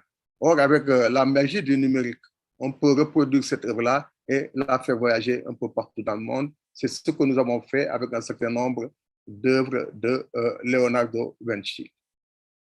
Plus globalement, je pense qu'aujourd'hui, en tenant compte du contexte COVID, encore que je fais partie de ceux qui pensent que COVID, on va probablement apprendre à vivre avec et que de petit à petit, on va arriver à lever un certain nombre de contacts et surtout de contraintes. Mais probablement, ce ne sera plus comme ce fut auparavant. Donc, l'expérience du numérique, surtout sa dimension virtuelle, hein, qui est en train de phagocyter beaucoup de rencontres que nous avions par le passé. Cette dimension, il faudrait qu'on la regarde davantage parce que si on veut s'adresser aux jeunes et si on veut les socialiser, probablement à travers des espaces ludiques comme les musées, il faudrait que peut-être on puisse faire de telle sorte que le numérique ou le virtuel serve de produit d'appel et non pas de destination finale. Parce que si la destination finale, c'est de libérer dans le virtuel toutes les informations que nous avons, tout ce qui faisait le plaisir d'être dans un musée, d'être dans une galerie, d'être devant une œuvre, d'être dans un site archéologique, d'être dans une galerie, de participer à une expression culturelle, immatérielle, etc., etc. Si tout cela peut être consommé virtuellement, je dirais dans ce cas de manière très solitaire finalement, par tous les utilisateurs, c'est évident. Nous allons rencontrer beaucoup de problèmes de société. Sorry, can you wrap up in 2 minutes, please? Thank you. Just if you can wrap up, finish in 2 minutes. Thank you very much. Oui, je vais terminer dans moins de 2 minutes. Donc, ce que je voulais dire pour conclure, c'est que les jeunes, c'est une cible très importante. Le numérique, c'est un instrument très important, mais nous devons travailler à ce que le numérique ne soit pas un instrument de cloisonnement et de distanciation sociale. Je vous remercie.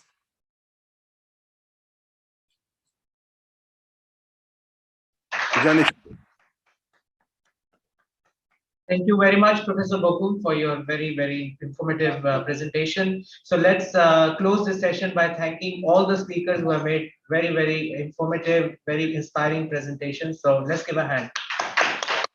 And now, I'd like to pass the floor to Paula. Please go ahead.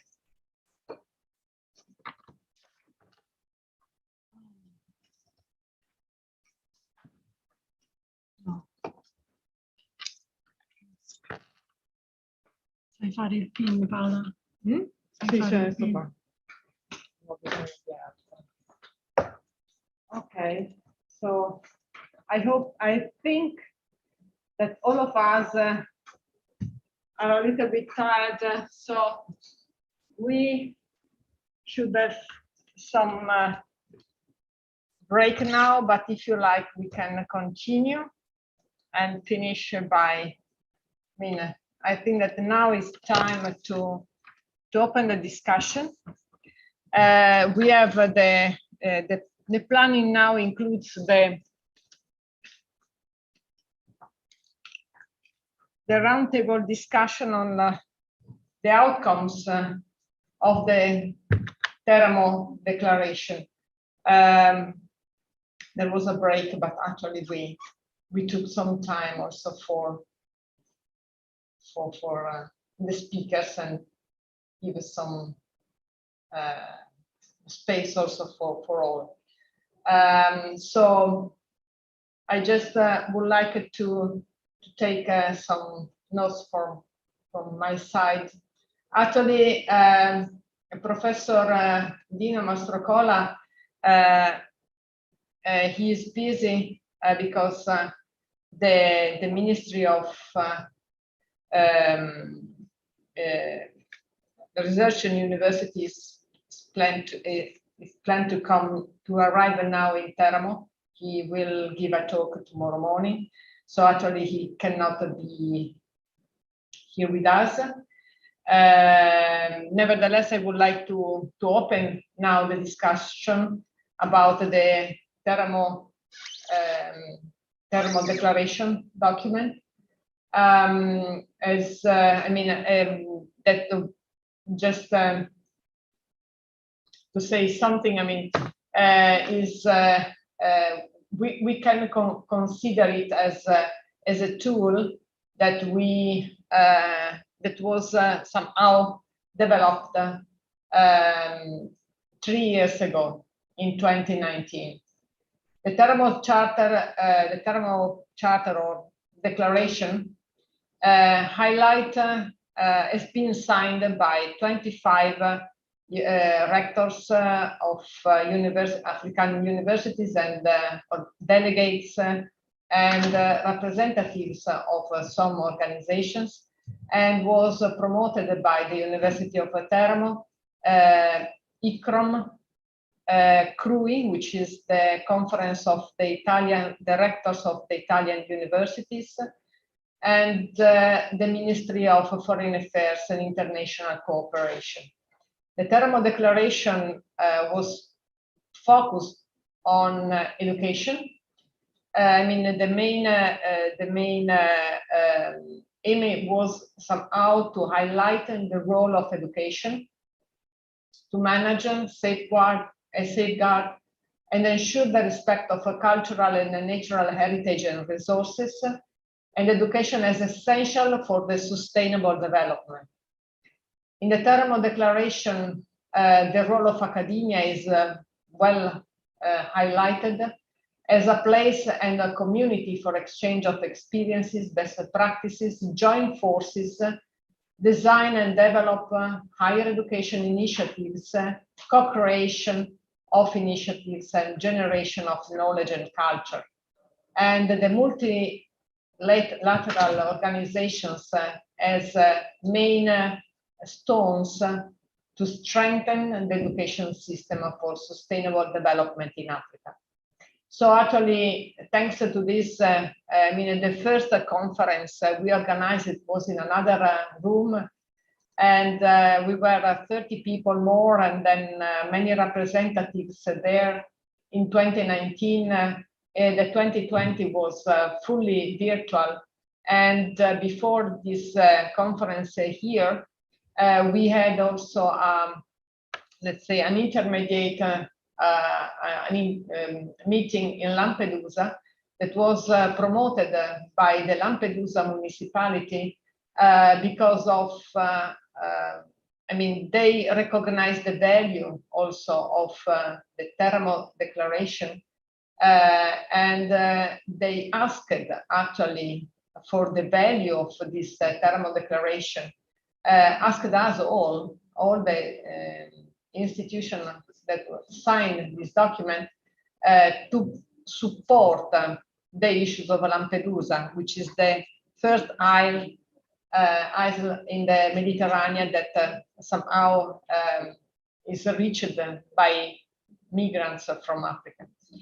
And actually, what to say now? I mean, the institutions that signed the document somehow were universities and academia that recognized the value of academia in this endeavor. I mean, in the willingness to strengthen the cooperation, the academic cooperation with Africa. We have not to forget the main aims and missions of the academia, which is research in all fields. Today, I mean, in this time, the conference focused on humanities, arts, cultural heritage.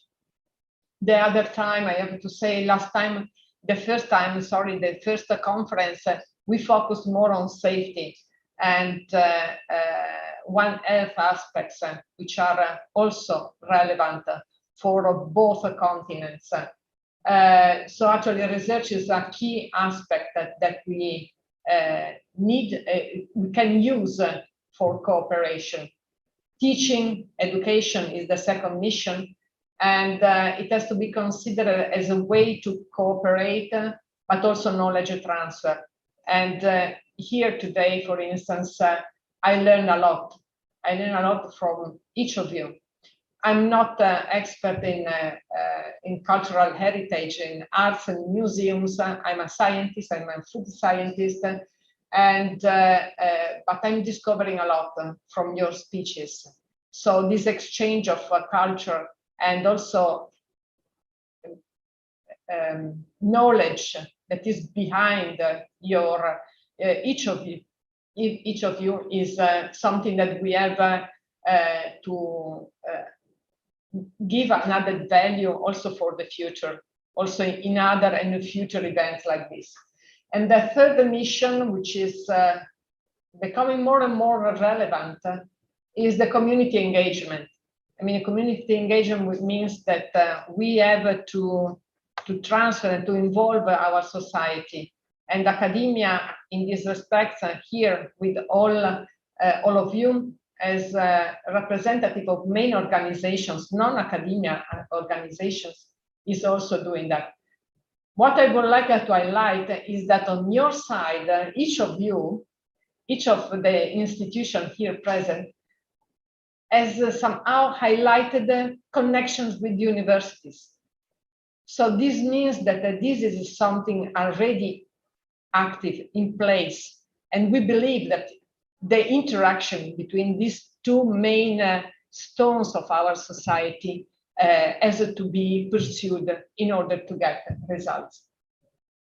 What else? I mean, now I would like to open the discussion with all of you, also to continue to evaluate also with your inputs. I mean, you have already told a lot today. The idea of networking more and collaborating more also among the promoters of the Teramo Declaration has been highlighted at many in many different levels and speeches, ICROM, Ministry of Foreign Affairs director, that obviously I'm here representing and delivering also this brief presentation on his behalf, are engaged, I mean, on this task. How to do that, obviously, is something that we have maybe to discuss more, but also other entities. I mean, UNIMED this afternoon highlighted the existence or the fact that there are other communities, other networks that we needed to take into account. And the idea of having maybe one place like this conference, where these organizations, I mean, the foundation of this morning presented by Professor Gaudio is another example. So how, I mean, to valorize all of these opportunities for all of us is something that maybe we have to try a better way to build something together, but taking maybe this opportunity, the next conference for sure, also to continue to strengthen our networking abilities. So I'm stopping here. I mean, just close saying that the Teramos Declaration maybe could be a relevant tool for opening a discussion on this task. So, okay, thank you very much.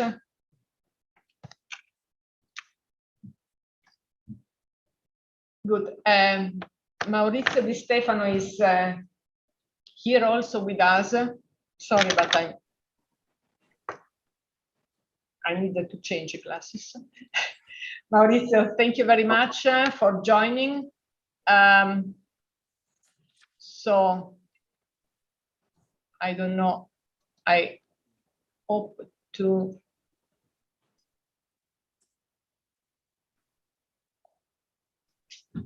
I'm not digital, I'm not technical, I'm not using Zoom. Dimmi. No, è solo per metterti in... Grazie. Ci sono. Yes, I know that you are, but this is to show you also. Thank you very much, Maurizio, and now thank you also for your contribution to the discussion. Thank you very much. Condivido la tua analisi, la sintesi che è stata fatta e i contributi sono molto diversi e molto ricchi e tra loro affrontano livelli di temi tutti interessanti e tutti convergenti verso l'obiettivo 4 dell'Agenda 2030, cioè sono coerenti all'elemento di base della dichiarazione di Teramo e quindi sono rivolti alla importanza che in tutti i casi ha per noi fornire educazione e dare una formazione di qualità e individuare i settori di crescita comune che nei territori si vogliono sviluppare. Mi permetto di osservare che per analoghe esperienze avute nel grande continente africano, così come è per la nostra Europa, oltre ai tematismi che sono emersi anche questa volta, ricchi, interessanti, qualificati, profondi, nel campo dell'agricoltura, nel campo dell'alimentazione, nel campo dell'innovazione, del territorio, oltre all'aspetto di carattere tipologico dell'intervento, vi è necessariamente anche un approccio territoriale che non può non essere considerato per le varie identità e le varie stili di vita che noi rileviamo in un continente così ampio. E probabilmente metodologicamente anche noi come ICOMOS abbiamo un approccio che segue un po' la suddivisione sul territorio in un ambito di un framework unico che è quello appunto continentale e nell'incontro dei tematismi principali, comunque un'articolazione sul territorio a mio giudizio potrebbe agevolare un approccio operativo all'applicazione dei temi della dichiarazione di Teramo. Per esempio mi riferisco alla parte che riguarda più da vicino l'Europa e noi italiani, cioè quella del nord del continente, dove noi sul Mediterraneo abbiamo politiche anche economiche particolarmente dedicate, particolarmente attive.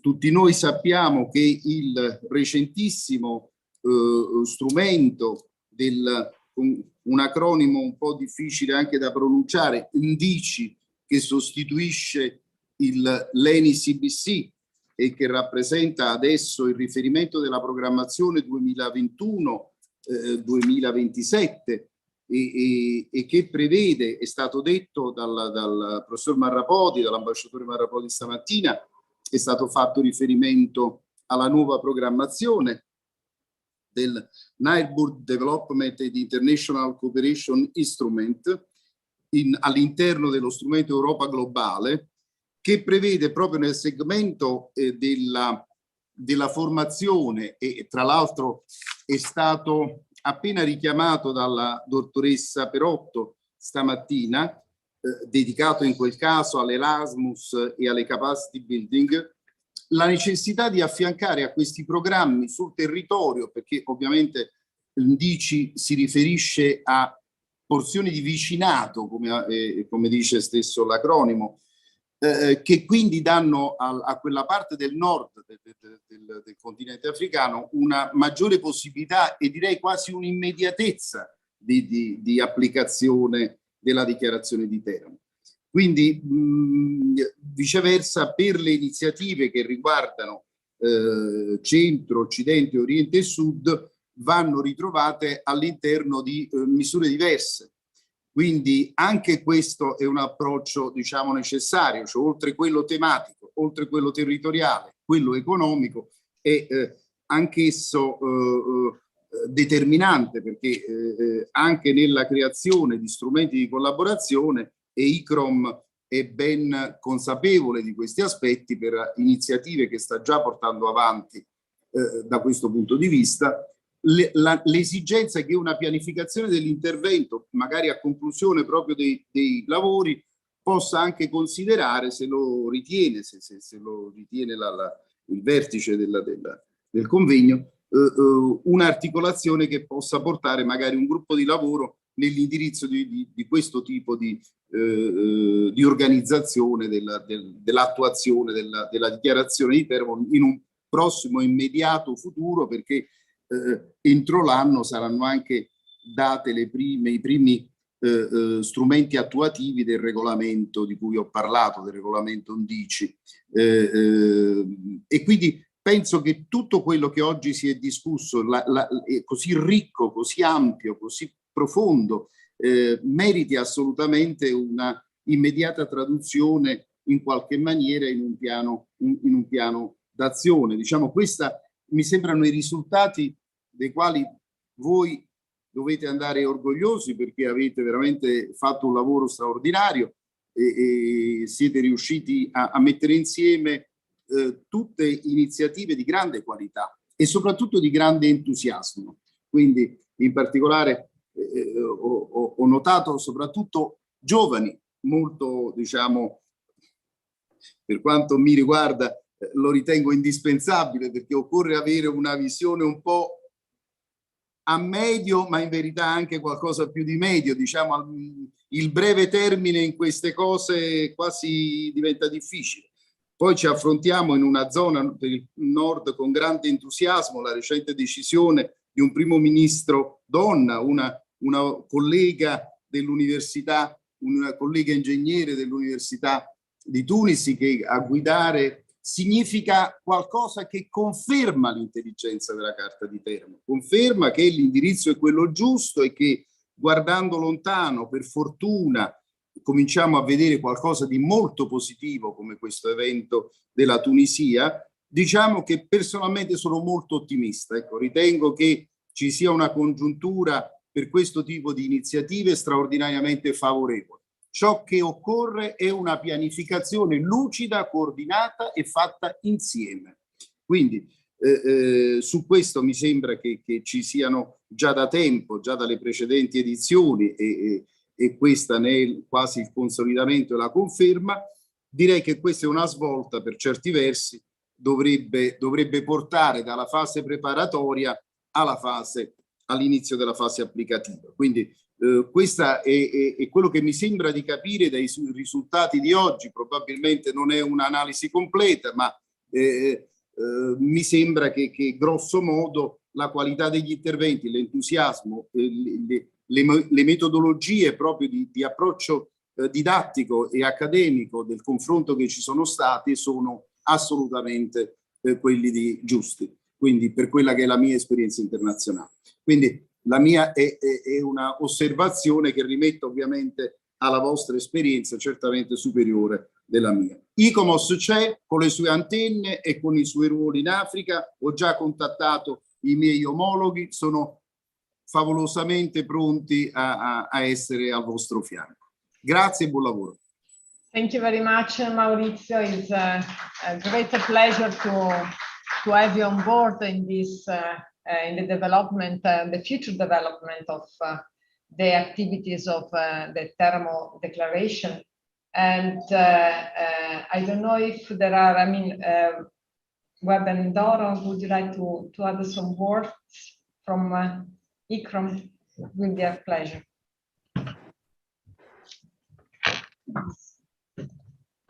Allora.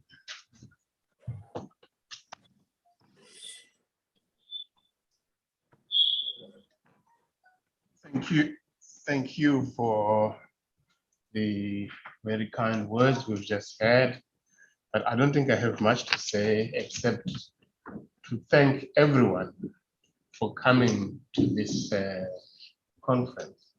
Already, it's one of the aims of the Teramo Agreement to create a platform to exchange ideas. Of course, as Teramo started, it was for the universities to exchange ideas. Somehow we get crushed, and we are now part of it.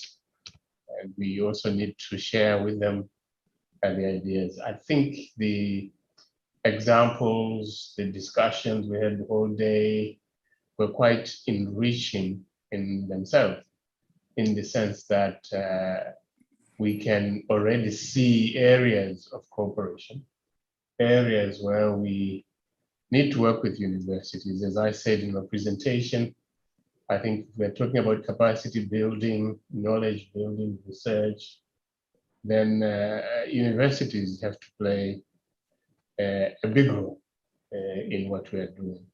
And I think our discussions illustrated some of the issues, the digital issues, the divide itself, and the need for digital technology and skills.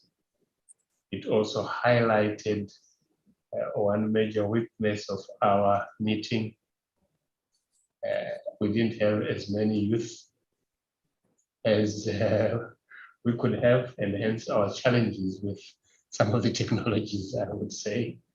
But I think if there's any rectification of what I would say is that perhaps next time we need to engage also the youth in the decisions we are trying to make about them. And I also want to try and emphasize the fact that you said you are from the food area.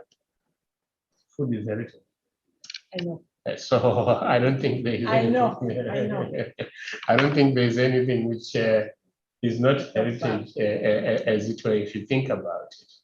And I think heritage offers universities the opportunity to have multidisciplinary cooperation, multidisciplinary exchange of ideas, and also contribution to sustainability, to climate change, and also to the pandemic as well. So I think heritage is key to a lot of what we do. Again, I just want to emphasize the richness which came out of our presentations, your presentations. In each one of them, we learn things. And if there's anything which I want to put across to you is, let's see where we can cooperate. Let's see where we can engage the universities. Let's continue with the discussion even after this. I was going to say, to end by saying good night. See you tomorrow. Buonasera. But I also want to remind you that not everyone who says good night goes to sleep. So I'm encouraging you, even though I'm saying good night, to continue the discussion until we have solutions to our situation. Thank you very much.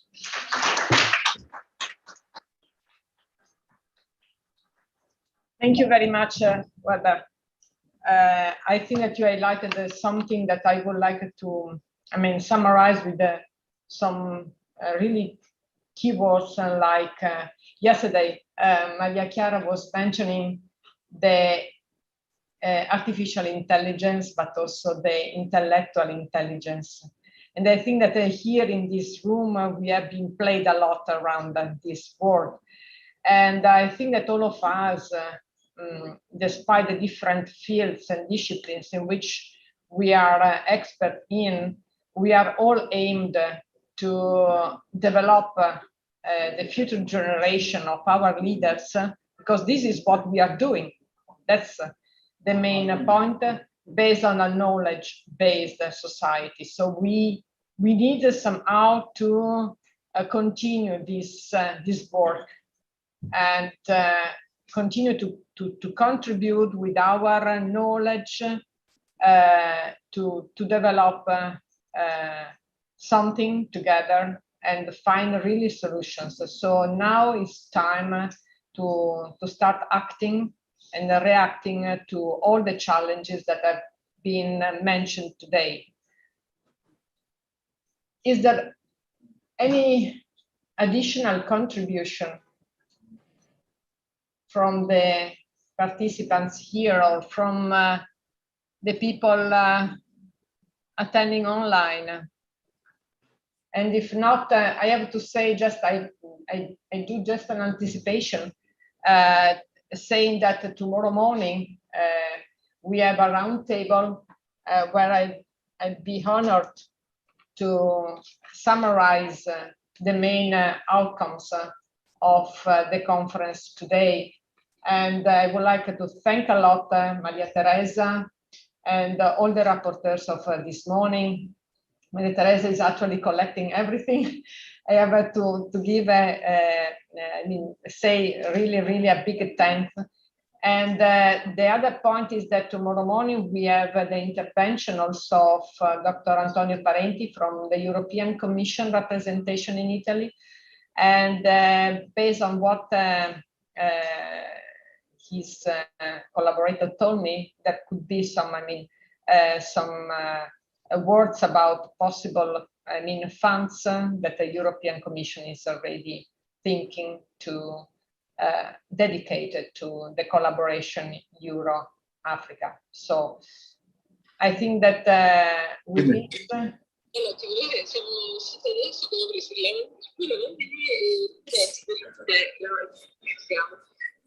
something, I don't know what is going on anyway. So if there are no additional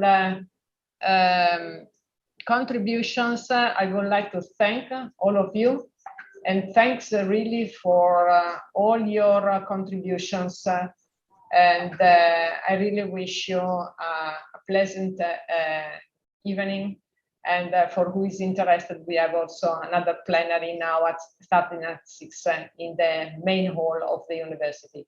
If not, I know that tomorrow all of you will be with a well-dressed in the third part of the conference here in Teramo. See you tomorrow.